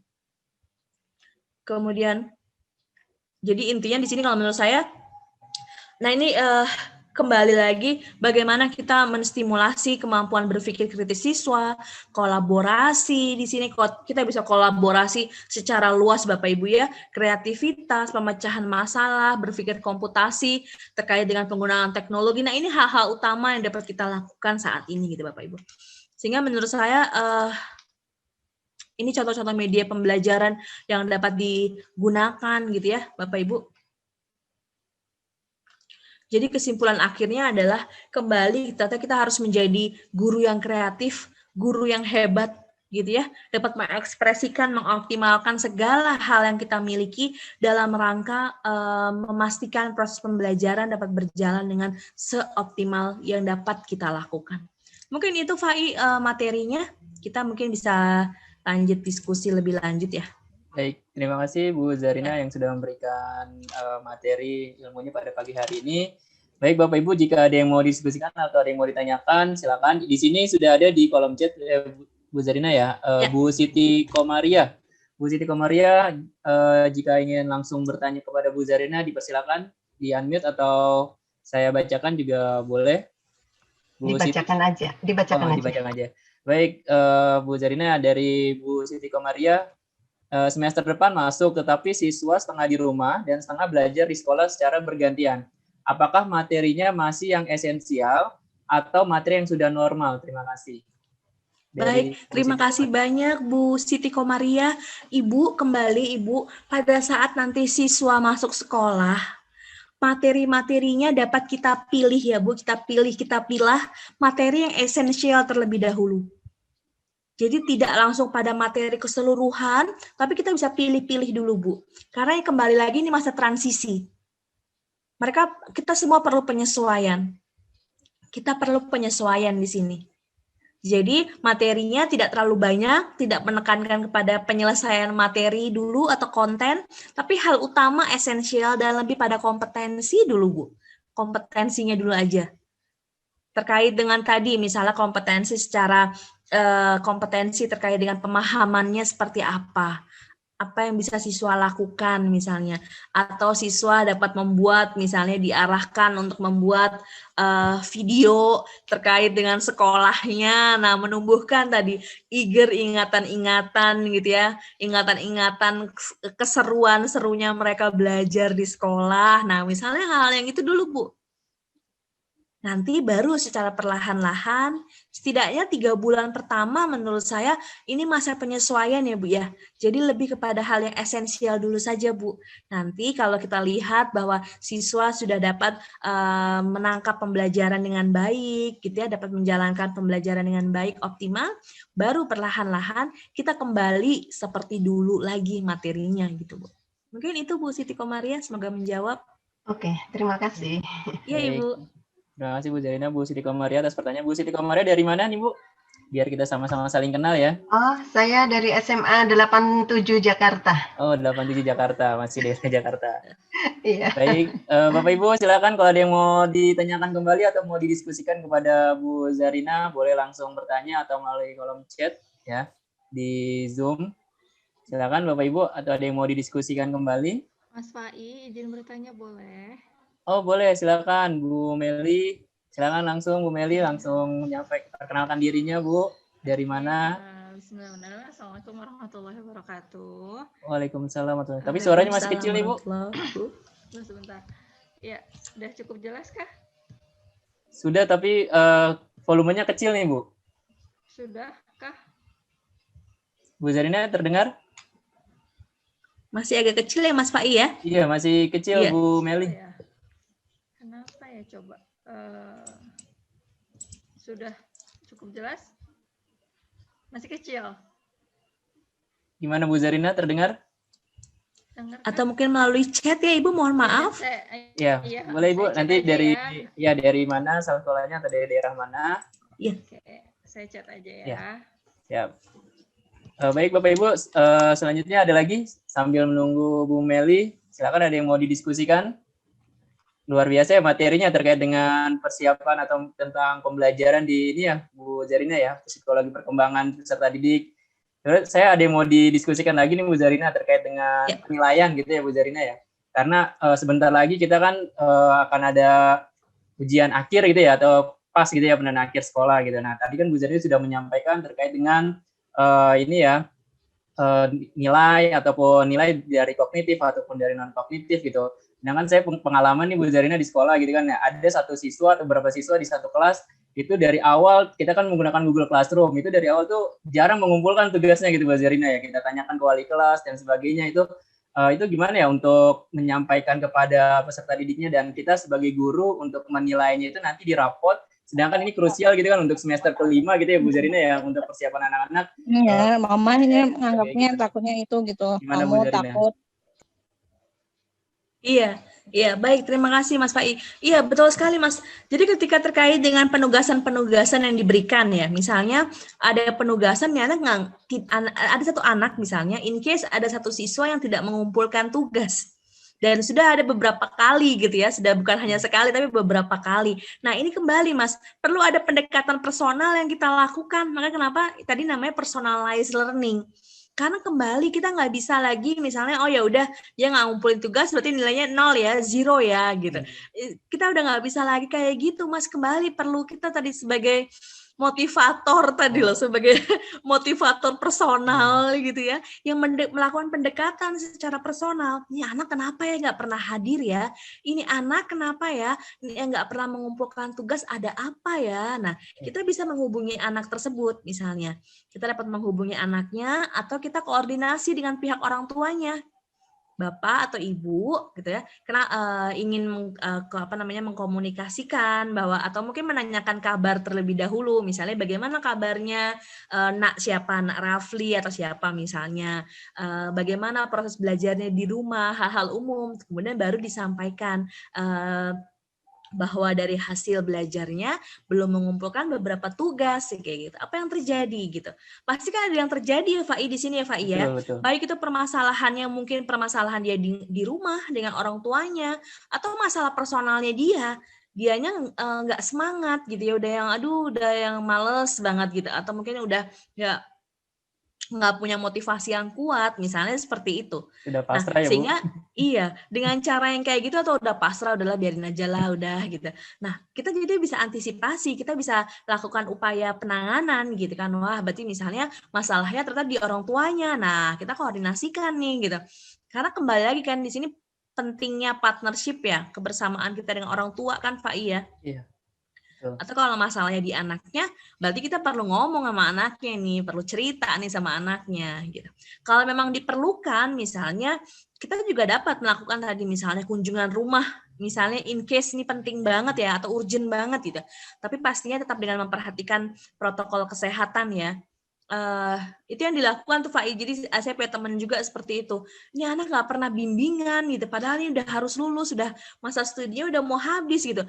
Udah nggak ada cara lain, harus didatengin. Nah ketika dia datang ke rumahnya, ternyata dia menemukan satu fakta keadaan yang luar biasa gitu Fai. Jadi dengan keadaan ekonominya menengah ke bawah gitu, yang anak ini ternyata juga tidak punya laptop, tidak punya HP gitu ya, karena dia punya tapi kemudian dijual gitu ya untuk memenuhi kebutuhan dan lain-lain. Hal-hal ini kan fakta yang baru kita bisa temukan pada saat kita home visit gitu ya, pada saat kita datang ke rumahnya.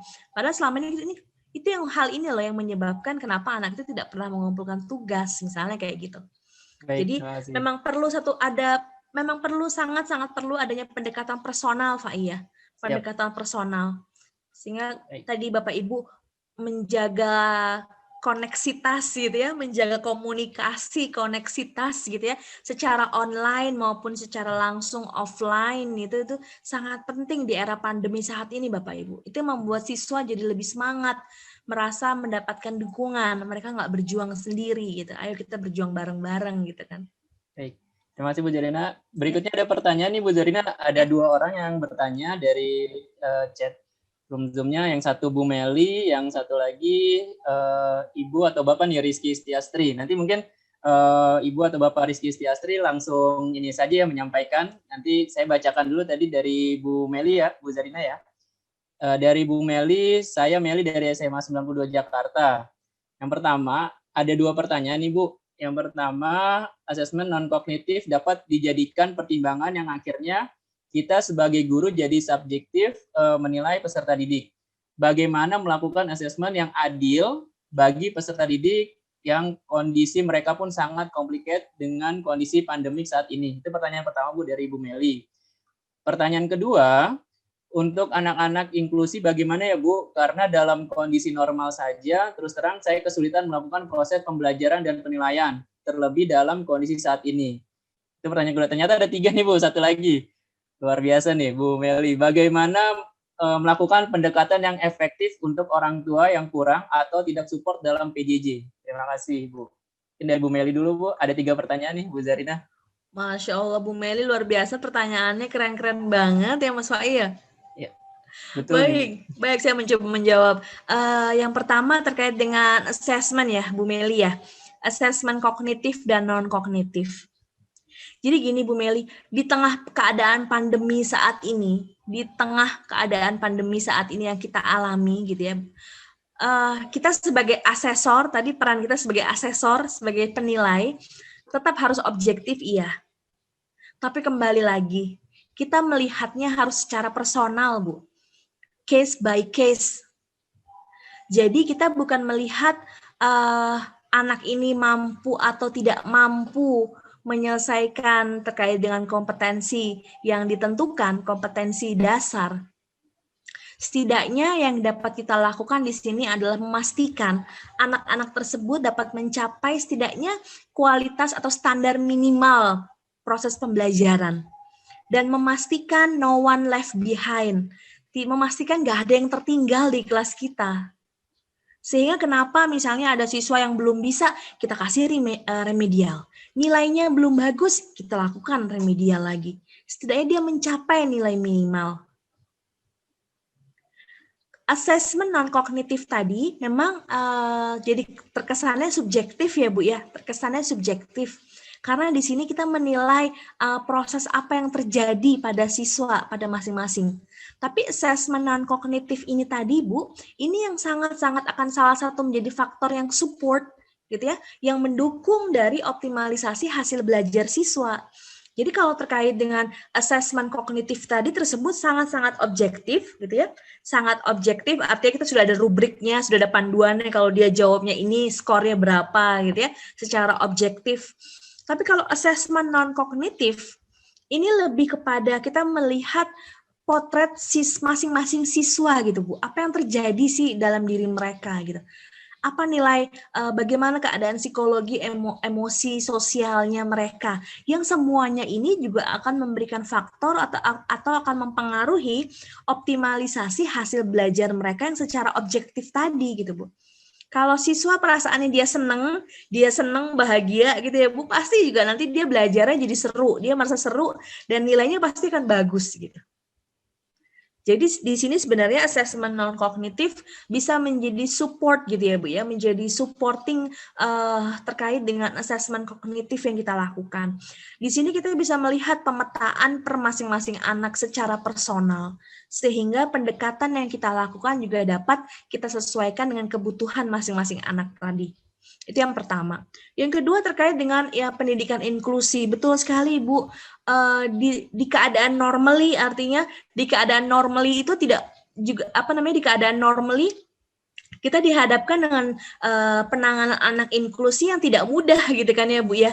Apalagi di tengah keadaan kita saat ini gitu. Di tengah keadaan pandemi saat ini, sehingga tadi kerjasama kita dengan caregiver-nya, dengan orang tuanya itu kembali menjadi sangat-sangat utama, dominan.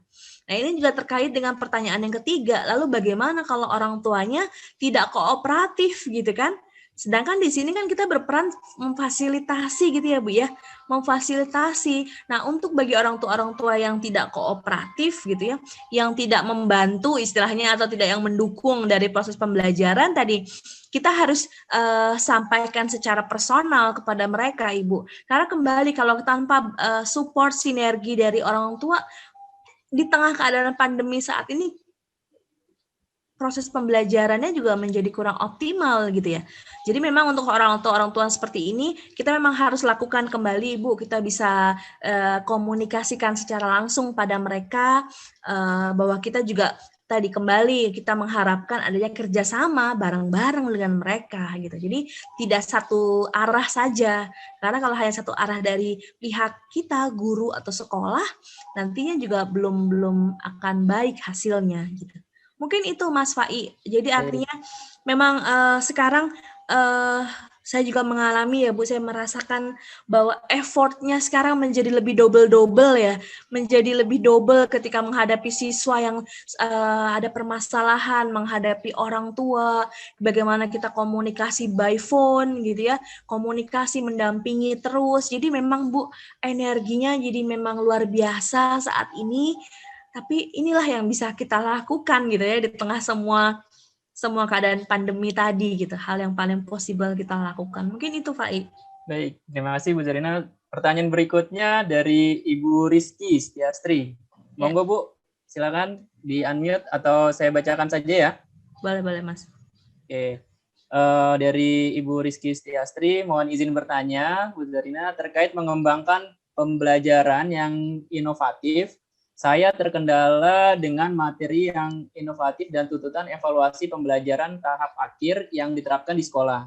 Saya ingin sekali memberikan pembelajaran yang lebih mengembangkan kemampuan siswa menerapkan pembelajaran di kehidupan mereka sehari-hari. Atau kontekstual ini maksudnya Ibu ya. Terus namun evaluasi tahap akhir sekolah seperti PTS dan PAS yang dalam bentuk penilaian dengan pilihan ganda dan hanya menyangkut kemampuan pengetahuan. Bagaimana cara mengkombinasikan kedua hal tersebut, Bu Zarina? Dari Ibu Rizky Setiastri. Ibu Rizky pertanyaannya bagus sekali, Ibu, keren banget. Iya, betul, Bu. Bagaimana caranya mengaitkan dengan kontekstual gitu ya, Bu ya? Kok kayaknya tes yang diberikan lebih kepada kognitif aja dengan multiple choice gitu kan ya, Bu? Jadi menurut saya, Bu, selain dari bentuk tes atau ujian yang tadi yang telah disiapkan gitu ya dalam bentuk multiple choice, dalam bentuk pilihan ganda, Ibu juga dapat memberikan misalnya challenges, tantangan bagi siswa, misalnya menuliskan tadi dalam bentuk jurnal harian atau ada lembar kerja suplemen misalnya gitu ya Bu ya, pendukung yang dapat Ibu berikan untuk melihat memberikan misalnya tugas-tugas kontekstual saat ini gitu. Misalnya terkait dengan penerapan tugas yang dapat mereka lakukan di rumah atau di lingkungan sekitar mereka, di lingkungan keluarga setidaknya gitu Bu. Dalam bentuk media-media kreatif, misalnya tadi bisa dalam bentuk video, atau misalnya siswa dapat membuat poster yang kreatif yang berisi edukasi pada masyarakat terkait dengan konteks saat ini. Misalnya seperti itu. Ibu dapat memberikan suplemen itu, challenges misalnya tantangan yang diberikan gitu ya. Misalnya kalau disesuaikan dengan tingkatan atau level pendidikannya ya Bu ya. Misalnya seperti ini, misalnya materinya adalah terkait dengan terkait dengan pelajaran sosial misalnya. Nah, Ibu dapat sampaikan, Ibu dapat memberikan tantangan, misalnya tantangannya dalam 1 minggu ini adalah misalnya membantu menyampaikan informasi terkait dengan COVID misalnya. Bagaimana menyampaikan pesan mengenai COVID di lingkungan sekitar rumahnya misalnya. Bagaimana menjelaskan hal ini kepada orang-orang atau menggerakkan orang-orang untuk mau pakai masker. Nah, misalnya contohnya seperti itu, Bu. Dan banyak lagi yang bisa dimodifikasi gitu ya, Bu ya. Itu menurut saya dapat diberikan, Bu. Jadi sebagai tugas suplemen, sebagai tugas pelengkap dari yang utama tadi. Meskipun memang sekarang untuk yang wajibnya atau utamanya lebih banyak menggunakan pilihan ganda tadi ya, dan lebih kepada kognitif aja gitu kan ya Bu ya. Jadi aspek lainnya selain kognitif, emosi dan lain-lainnya belum dapat terukur gitu, sehingga itu dapat dilengkapi lagi. Mungkin demikian Mas. Baik, terima kasih Bu Zarina dan Bu Rizky ya, luar biasa pertanyaannya. Ada 2 nih Bu yang masih bertanya juga. Kepada Pak Zuhdi Hadiono dan Pak Rawuh, boleh mau langsung menyampaikan atau dibacakan? Pak Zuhdi Hadiono dulu nih, Pak Zuhdi. Pak Zuhdi. Oke, saya bacakan ya Bu ya untuk Pak Zuhdi. Mungkin nanti Pak Rawuh bisa langsung ini baru ya, menyampaikan langsung ya Pak Rawuh ya. Ya, siap. Oh Pak Zuhdi, bagaimana Pak? Videonya udah aktif nih Pak Zuhdi. Silakan Pak Zudi. Dibacakan saja Pak. Oh, dibacakan saja. Baik, saya izin bacakan ya Pak Zudi ya. Ya, silakan. Ini dari Pak Zudi Hadiono nih Bu Zarina dari SMA 1 Sungai Liat nih Bu Zarina nih. Dari Sungai Liat. Masya Allah, ya Pak, luar biasa. Pada waktu masuk tatap muka pada bulan November, kami mencoba melakukan pembelajaran, menemukan beberapa siswa yang kurang respon dalam belajar mereka. Terlihat tidak termotivasi. Setelah dilakukan pendalaman, ditemukan kurangnya stimulus dari lingkungannya dan merasa ada sesuatu yang hilang. Untuk memberikan sedikit motivasi, kami mencoba untuk merefleksikan dengan menuliskan pengalaman selama belajar di rumah. Diharapkan agar mereka kembali mengingat peran sebagai pembelajar. Mohon saran dan pandangan Ibu Zarina. Terima kasih. Baik Pak Zuhdi ya, Mas Pak ya? Ya, Pak Zuhdi Hadiono dari SMA 1 Sungai Liat, Bu Zarina. Masya Allah. Ini luar biasa pesertanya hari ini, Mas Pak Iya. Luar biasa, Bu.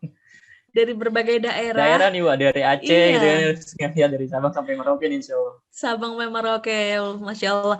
Jadi ini juga sebagai salah satu hikmah dari kita pembelajaran atau keadaan kita saat ini, Bapak Ibu ya, ini membuat kita jadi feel connected gitu kan melalui Zoom ini dari Sabang sampai Merauke gitu. Ini jadi salah satu hikmah kita juga ya, bisa silaturahmi meskipun secara online. Baik Pak Zuhdi, ini luar biasa pertanyaannya Pak.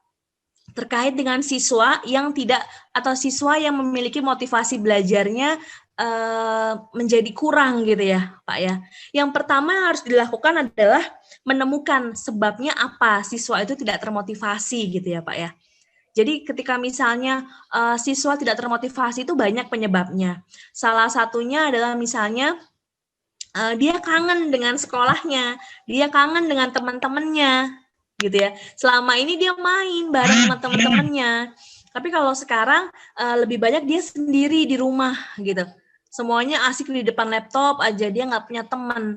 Sehingga Bapak dapat dari hasil informasi tadi, Bapak dapat misalnya membuat program atau pembelajaran online yang menghubungkan antara semua siswa, misalnya menggunakan Zoom ini tadi ya Pak ya, misalnya menggunakan Zoom, jadi saling cerita atau jadi saling ngasih hadiah, memberikan hadiah secara online gitu, atau kalimat-kalimat tulisan yang semangat ya Fai, misalnya kayak gitu, itu kan buat anak jadi seneng gitu ya Pak ya, wah ada teman-temannya, meskipun sekarang temennya semua maya, nggak bisa kelihatan gitu kan, hanya bisa secara online. Nah, tapi bisa dikembangkan, dimodifikasi seperti itu, Pak, sehingga membuat siswa menjadi semangat. Ini kami menemukan, Pak, dari penelitian bahwa masalah emosi, motivasi itu menjadi salah satu isu utama yang membuat siswa atau mahasiswa jadi malas atau istilahnya jadi demotivasi gitu ya, Pak. Mohon maaf. Jadi istilahnya demotivasi, semangatnya jadi turun gitu, Pak. Jadi tidak semangat lagi, tidak on fire lagi, tapi demotivasi.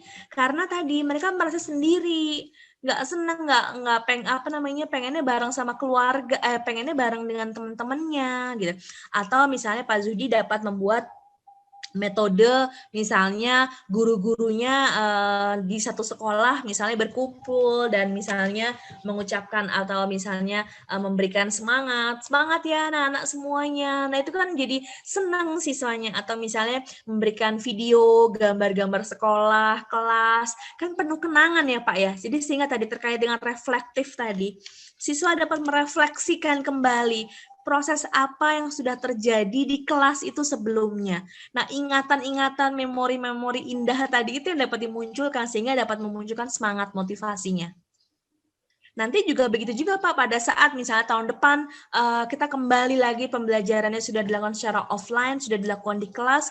Nah kita kembali merefleksikan kembali gitu ya, semangat, motivasi, cerita-cerita yang pernah dilakukan, yang pernah terjadi di kelas itu, di sekolah itu gitu ya, sehingga membuat siswa menjadi lebih semangat gitu.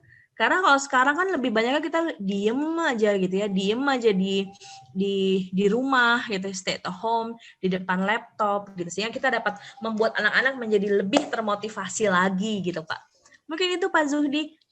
Jadi memang penting Pak, penting banget menjaga motivasi siswa dalam belajar itu luar biasa ya Pak ya. Nanti kalau mereka sudah well motivated, nanti kita akan dapat melihat bahwa hasil belajar mereka juga akan lebih baik gitu ya Pak ya. Baik. Mas Faiz, saya juga jadi penasaran ini, mungkin kita juga boleh sharing gitu ya Mas ya, terkait dengan cara-cara atau upaya-upaya yang dilakukan oleh Bapak Ibu selama ini untuk meningkatkan motivasi belajar siswa tuh kayak gimana sih? Saya jadi penasaran juga nih. Jadi wondering nih. Boleh berbagi Bapak Ibu, biasanya apa yang Bapak Ibu lakukan ya? Mungkin saling belajar ya Mas Faiz ya? Iya, betul. Ini ada yang bisa kita adopt di kelas kita masing-masing. Wah, menarik Bu Zarina. Tapi ada pertanyaan dulu dari Pak Raul. Boleh. Mungkin Pak Raul boleh untuk meng-unmute sekalian. Tadi pertanyaan Bu Zarina untuk sekalian ini ya, sharing gitu Pak Raul ya, yang berpengalaman nih, luar biasa nih Pak Raul nih. Wah, Pak Raul sebagai sesepuh nih Pak. Monggo. Nggih Pak. Waalaikumsalam warahmatullahi wabarakatuh. Nggih Pak. Monggo. Rekan-rekan semuanya. Pertanyaan saya yang pertama, Bapak Ibu guru itu satu menghadapi perubahan yang luar biasa di rumahnya Bapak Ibu ya. Pasti betul, di rumahnya lah. Betul. Yang kedua, dia menghadapi perubahan tadi, metode, cara, dan sebagainya. Harus belajar lagi. Itu yang kedua. Yang ketiga, nah ini sebenarnya pertanyaan saya adalah bagaimana ya menenteramkan secara fisiologis tuh teman-teman saya Bu dari tadi itu. Karena dari cerita-cerita rekan-rekan itu banyak juga yang stres tuh sakit Bu. Nah itu satu Bu ya. Kalau untuk yang tadi yang pertanyaan penugasan tuh Pak, ini sharing aja Bu ya. Jadi kita ada LMS di sekolah kita LMS itu kita pakai namanya web angkasa Bu. Di situ tugas, nilai dan sebagainya. Yang kedua untuk kontrol itu kita ada WA Bu ya. WA itu saya ngajar kimia itu ada kelas WA group ya. Artinya yang saya ajar. Kemudian orang tua itu dengan wali kelas hubungannya. Nah, saya dengan wali kelas. Jadi kalau ada anak yang tugas itu ketahuan di situ, Bu. Satu. Yang kedua, kalau banyak ataupun tidak ikut Zoom, akhirnya kita ada tatap muka juga, Pak. Kita panggil di sekolah. Jadi yang Bu Zarina sampaikan tadi, kenapa itu cari dulu, kenapa? Kenapa terjadi gitu. Nanti sama-sama. Kalau lewat WA, lewat tel dan sebagainya bisa selesai, kita alhamdulillah. Tapi kalau enggak, biasanya kita tetap ada tatap muka di sekolah, Pak. Itu aja Bu, sharingnya Bu, sedikit Bu. Silakan Bu, terima kasih. Baik. Terima kasih Pak Rawu. Baik, luar biasa. Terima kasih banyak Pak Rawu. Iya, jadi Bapak Ibu, keadaan saat ini yang dialami ini tidak mudah gitu ya Pak ya, Bapak Ibu. Ini tidak mudah. Tapi kita pasti bisa melalui semua keadaan ini gitu. Itu yang pertama. Kita pasti bisa melaluinya. Yang kedua adalah apa yang kita alami ini dialami oleh teman-teman kita yang lainnya di negara-negara lain. Jadi dengan kita menyadari hal ini, dengan kita mengetahui hal ini, kita menyadari hal ini, Bapak Ibu, membuat kita bahwa kita nggak sendiri kok gitu loh Bapak Ibu. So we are not alone, kita tidak sendiri, kita bersama-sama menghadapi isu ini, isu yang terjadi secara global. Gitu. Bahwa semua orang, semua guru, semua tenaga pendidik mengalami hal atau isu yang sama yang terjadi secara global ini. Sehingga ini yang membuat kita merasakan bahwa oke, kita tidak sendiri menghadapinya. Dengan semua keadaan ini, kemudian apa yang bisa kita lakukan? Keadaan berubah, Bapak Ibu, betul keadaan berubah. Nah, perubahan keadaan ini juga yang membuat kita juga jadi belajar untuk berubah. Kita tidak bisa memakai cara yang sama gitu Bapak Ibu ya. Perlu perubahan. Nah, ini membuat kita mungkin terpaksa kita tidak ada pilihan lain gitu ya Pak ya. Untuk kita belajar lagi. Tadi kembali long life learning-nya di sini. Kita belajar lagi tentang teknologi. Kita belajar lagi bagaimana cara mengajar online. Bagaimana menggunakan laptop. Padahal selama ini kita juga pakai. Tapi mungkin lebih optimal lagi. Menggunakan HP. Kita selama ini juga pakai. Tapi mungkin lebih banyak untuk nelpon. Tapi sekarang bagaimana ternyata bisa melalui video call, melalui WA, kita bisa berkomunikasi gitu. Nah, jadi hal-hal tersebut Pak yang memang dukungan sosial, support sistemnya harus dibangun ya Pak Rawuh ya. Menurut saya support system itu harus dibangun. Connectedness tadi Pak. Kita merasa terkoneksi ini yang harus dibangun. Di masing-masing sekolah. Jadi ada grup sekolah, ada grup guru, ada grup kelas. Ini yang terus komunikasi di sini. Ini kok sulit ya, ini gimana ya caranya ya? Gimana cara pakai LMS? Karena tadi Pak, dengan ada LMS kan juga kita perlu penyesuaian ya Pak Rawuh ya, untuk mengakses LMS tersebut. Pijet-pijetnya yang bagian mana, yang kayak gitu kan Pak, itu juga perlu penyesuaian. Dan nggak perlu malu Bapak Ibu, kita nggak tahu tuh bukan berarti kita bodoh, enggak, sama sekali enggak. Karena ini hal baru bagi kita. Nanti kalau kita udah belajar, kita udah familiar, itu udah gampang rasanya. Gitu. Jadi memang perlu bertahap, perlu pembelajaran di sini Bapak Ibu. Eranya sekarang bukan lagi era belajar yang dengan cara menghafalkan materi, kemudian ujian tulisan gitu ya Bapak Ibu ya. Eranya bukan seperti itu, tapi kita sekarang memang eranya lebih kepada tadi. Dengan ide-ide gagasannya, anak-anak kemudian distimulasi untuk membuat satu ide-ide yang beyond, yang lebih dalam lagi, lebih inovatif. Nah, sebelum anak-anak yang inovatif, gurunya harus lebih inovatif. Jadi guru-guru yang hebat tadi, guru-guru yang hebat yang mau belajar. Jadi tidak perlu ada rasa malu sama sekali Bapak Ibu untuk belajar. Kita tuh nggak tahu, saya juga gaptek Bapak Ibu, gaptek untuk teknologi, saya belajar dari mahasiswa saya yang canggih-canggih, ini gimana nih cara mijet-mijetnya. Kita nggak usah malu, kita buang jauh-jauh rasa malu itu. Rasa malu hanya membuat kita jadi kayak stuck di zona nyaman aja kan Bapak Ibu ya, kita pelan-pelan belajar. Nah tadi, jadi harus dapat saling menumbuhkan semangat kita untuk belajar, terus belajar di sini, tidak perlu ada rasa malu, dan saling memberikan dukungan satu sama lain Pak Rawuh. Insya Allah dengan cara seperti ini, kita akan terhindar dari stres gitu ya. Karena kembali lagi, secara teoritisnya, kita belajar bahwa antara fisik dengan psikis itu kan paralelism Bapak Ibu ya. Jadi kalau Bapak Ibu dapat berpikir positif, saya yakin bisa, saya yakin mampu gitu ya, menjaga hati, menjaga emosi, insya Allah fisiknya lebih kuat. Antibodinya lebih kuat, apalagi di tengah keadaan seperti sekarang ini, ancaman virus COVID-nya masih luar biasa, jadi jangan kasih kendor gitu istilahnya, hashtag jangan kasih lengah, jangan kasih kendor, imunitas tubuh harus kuat gitu, minum vitamin, tapi ada lagi vitamin untuk hati, mental, dan pikiran kita gitu, jadi nggak boleh stres ya Bapak Ibu ya, nggak boleh stres, ini semua keadaannya penuh kehebohan seperti sekarang, tapi kita pasti bisa melalui semua ini bareng-bareng. Kalau ada teman-teman yang sudah lebih canggih teknologinya, nah coba jadi saling sharing lagi, transfer knowledge lagi, belajar bareng-bareng. Ini gimana sih caranya, aksesnya, dan lain-lain. Seperti itu ya Pak ya, mudah-mudahan menjawab. Baik, terima kasih Bu Zarina. Gimana Pak Rawuh? Cukup? Oke. Baik, Bapak Ibu, ada lagi yang ingin mau disampaikan atau mau didiskusikan? Silakan, ditunggu.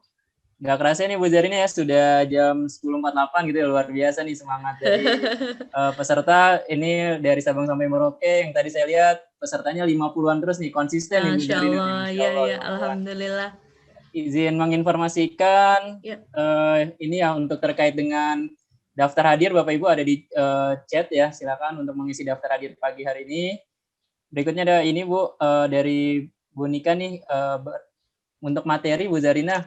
Kira-kira bisa di-share atau tidak, Bu Zarina? Siap, bisa banget. Nanti saya share ke admin BIF ya, mohon izin ya, Bapak. Boleh, Bu Zarina, nanti dari admin BIF yang akan memberikan, nanti akan melalui email ya, Bapak Ibu, dari materinya. Baik. Untuk informasi juga, video ini juga live dari tadi pagi, kita dari live di Facebook-nya BIF Edu Center, dan nanti juga rekamannya ada di YouTube kami juga. Seperti itu. Baik, ada lagi yang mau disampaikan?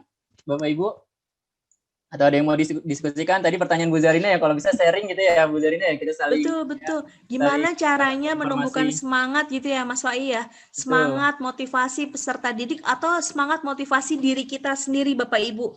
Apa yang bisa dilakukan? Monggo silakan dapat saling sharing ya Mas ya. Nanti mungkin dapat menjadi inspirasi bagi yang lainnya. Betul Bu Zarina, karena ini kan dari Sabang sampai Merauke ya, jadi kita bisa mendapatkan informasi yang luar biasa nih dari berbeda-beda daerah nih.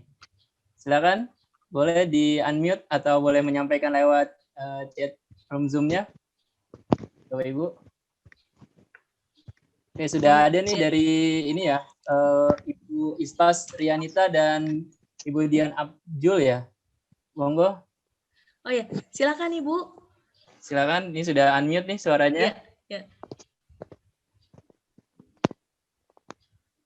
Bu Ispa Srianita dan Bu Dian. Oke, Bu Ispa, silakan. Ada yang mau disampaikan, Bu? Silakan sharing, Bu, nggak apa-apa.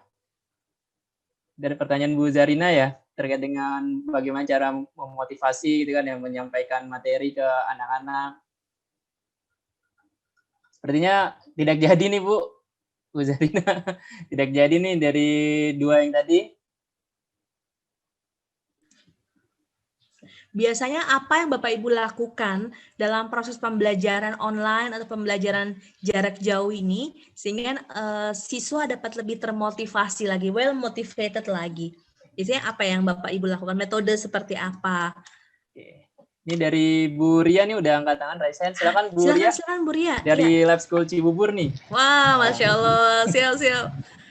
Silakan Bu Halo, Ria. Pak Rifai. Assalamualaikum, Bapak Ibu Guru. Waalaikumsalam, Bu Ria. Nggak apa-apa ya, tidak menyalakan kamera. Silakan, Bu.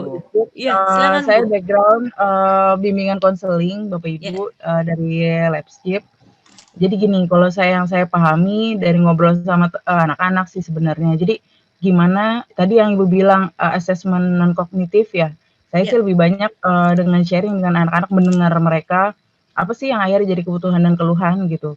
Kalau yang saya pahami, assessment singkatnya adalah gini, teman-teman atau anak-anak yang self-regulate-nya ketika pembelajaran individual ini kurang baik, ataupun demotivasi gitu. Ada beberapa faktor yang anak-anak tuh bilang, mungkin teman-teman kita belum paham Bu, tentang apa yang jadi purpose hidupnya, ataupun tujuan hidupnya. Jadi, belajar tuh mau ngapain gitu. Saya kenapa capek-capek belajar, tapi nggak tahu apa yang mau dituju gitu. Itu yang akhirnya mereka ngeblank dan ngikutin arus aja. Nah, ini strategi kecil sih yang mungkin bisa dilakukan oleh sekolah-sekolah yang ya mungkin bisa bermanfaat juga, karena gini, kalau mencari motivasi eksternal terus itu akan rumit, karena yang harus digugah sebenarnya adalah motivasi internal. Nah, gimana caranya adalah saya coba kenali mereka dengan orang-orang yang bisa berkomunikasi dengan mereka dan meraih hati mereka. Kayak misalnya kita mau menggagas ini dari angkatan adalah namanya kelas minat dengan sharing dari alumni-alumni yang terkait. Jadi nggak melulu kita ngebahas soal pembelajaran, lagi-lagi motivasi eksternal itu kan dia kalau saya memposisikan diri jadi siswa, belajar mata pelajaran tiap hari itu capek sebenarnya, tapi mereka harus tahu mereka belajar itu untuk apa. Lebih tepatnya ke applied knowledge. Makanya kita menarik minatnya ke apa yang jadi passion mereka dan kita kenali dengan alumni yang memiliki keminatan yang sama ataupun bakat yang sama. Semisal kayak siapa sih yang pengen jadi konten kreator, kita kenali nih sama alumni yang memang mereka udah jadi konten kreator gitu, atau passionnya ke veterinarian, atau ke marine biologist, atau ke psikologi, atau ke teknik dan tertentu gitu. Mungkin di Parifai juga sekolah juga mengadakan ini gitu. Jadi lebih mendekatkan mereka ke gambaran karir gitu, sehingga mereka dapat I found my purpose, I found my goals gitu. Ketika belajar tuh tahu mau kemana, sehingga mereka bikin master plan-nya sendiri. Saya mau belajar seperti apa dan membuat regulasi belajar sendiri sehingga disiplin diri itu terbentuk. Itu sih kurang lebih Bapak Ibu mungkin. Saya juga masih belajar ini, mudah-mudahan bisa berhasil. Terima kasih. Assalamualaikum. Waalaikumsalam. Terima kasih Bu Ria. Monggo Bu Zarina. Ya, luar biasa, betul sekali Bu Ria. Artinya terkait dengan purpose gitu ya, goals, apa sih sebenarnya tujuan hidupnya gitu kan, apa yang ingin dicapai, apa yang ingin diraih. Nah itu kan membuat anak-anak pada akhirnya jadi tergugah gitu ya, jadi semangat gitu, menentukan ya udah clear nih tujuannya, arahnya ke depannya mau ngapain, sehingga itu akan membuat anak atau menstimulasi anak menjadi lebih well motivated lagi gitu kan ya Bu Ria ya. Itu luar biasa, betul. Terkait dengan apa nih? Jadi kalau Bu Ria caranya adalah dikaitkan dengan goals hidupnya nih Bapak Ibu. Apa nih yang ingin dia capai? Nah kemudian mendekatkan gitu ya, mensinergikan dengan alumni gitu ya, luar biasa. Jadi dapat langsung sharing pengalaman secara langsung gitu kan ya, secara praktisnya di lapangan. Ya gitu. betul Bu, karena saya menangkapnya kadang gini, kalau kita lagi-lagi terus menjejalkan dengan materi kita atau dengan bahasa kita, kadang itu nggak cukup related karena mereka lagi kondisi remaja yang deketnya sama ya seusianya ataupun kakak kelasnya gitu. Walaupun misal gini, kita sama-sama ngomongin tentang konten kreator gitu. Iya, kita sama-sama ngomongin tentang konten kreator gitu. Tapi kalau dari versi saya dengan versi alumni itu akhirnya efeknya beda gitu. Karena lebih dekat dengan mereka, dan mereka bisa tanya jawab langsung seperti itu. Udah diisi, John. Udah saya udah masukin. Iya, betul sekali Bu Ria. Karena kan juga orientasinya kan juga lebih pada peer group ya. Remaja itu kan lebih peer group. Jadi akan beda bahasanya meskipun intinya sama antara apa yang kita sampaikan dengan teman-teman seusianya, peer groupnya itu akan lebih kena gitu ya, istilahnya akan lebih melekat gitu dengan peer groupnya gitu ya. Baik, terima kasih banyak Bu Ria, seru banget ya Mas Fai ya. Jadi itu bisa banget gitu. Jadi tidak hanya dikaitkan dengan skolastik, materi sekolah aja gitu ya, tapi bisa di luar itu, tapi sangat relevan sekali. Tentang masa depan mereka juga ya Bu ya. Betul masa depan mereka. Untuk menambah motivasi, luar biasa sharingnya dari Bu Ria. Baik, Bapak Ibu, apakah ada lagi yang ingin didiskusikan? Jika atau ada yang mau ditanyakan atau ada yang mau di-sharing, kalau tidak ada, mungkin sudah jam 10.56, Bu Zarina sudah sudah selesai nih, tidak kerasa nih Bu Zarina nih, luar biasa gitu. Bu Zarina, ada closing statement dari Bu Zarina?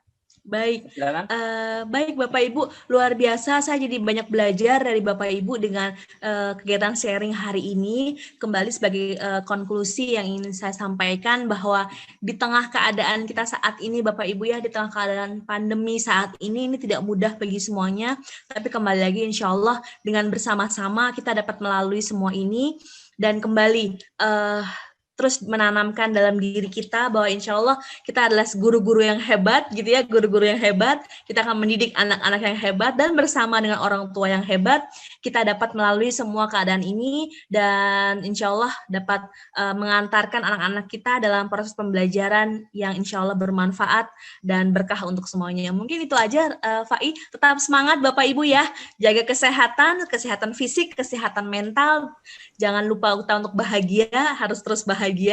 Jadi nanti imunitas tubuhnya biar meningkat dan terus belajar. Tetap semangat semuanya. Terima kasih banyak Bapak Ibu. Mohon maaf banyak kesalahan, kehilafan dalam penyampaian kata-katanya. Semoga bermanfaat. Assalamualaikum warahmatullahi wabarakatuh. Waalaikumsalam warahmatullahi wabarakatuh. Terima kasih Bu Zarina yang sudah meluangkan waktunya untuk berbagi kepada kita semua. Semoga ilmunya yang diberikan oleh Bu Zarina bermanfaat ya Bapak Ibu buat kita semua, dan terima kasih juga kepada BIF Edu Center yang telah memfasilitasi kami untuk mengupgrade diri gitu ya di guru. Terima kasih. Mungkin kita akhiri dengan lafazkan hamdalah, alhamdulillahirabbil alamin. Dari saya Bapak Ibu mohon maaf selaku moderator jika ada kekurangan dan kesalahan. Kurang lebihnya mohon maaf. Assalamualaikum warahmatullahi wabarakatuh.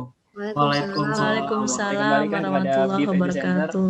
Terima kasih. Ya, terima kasih pada Pak Ahmad Rifai dan Ibu Zarina yang memandu acara hari ini dan mengisi acara hari ini.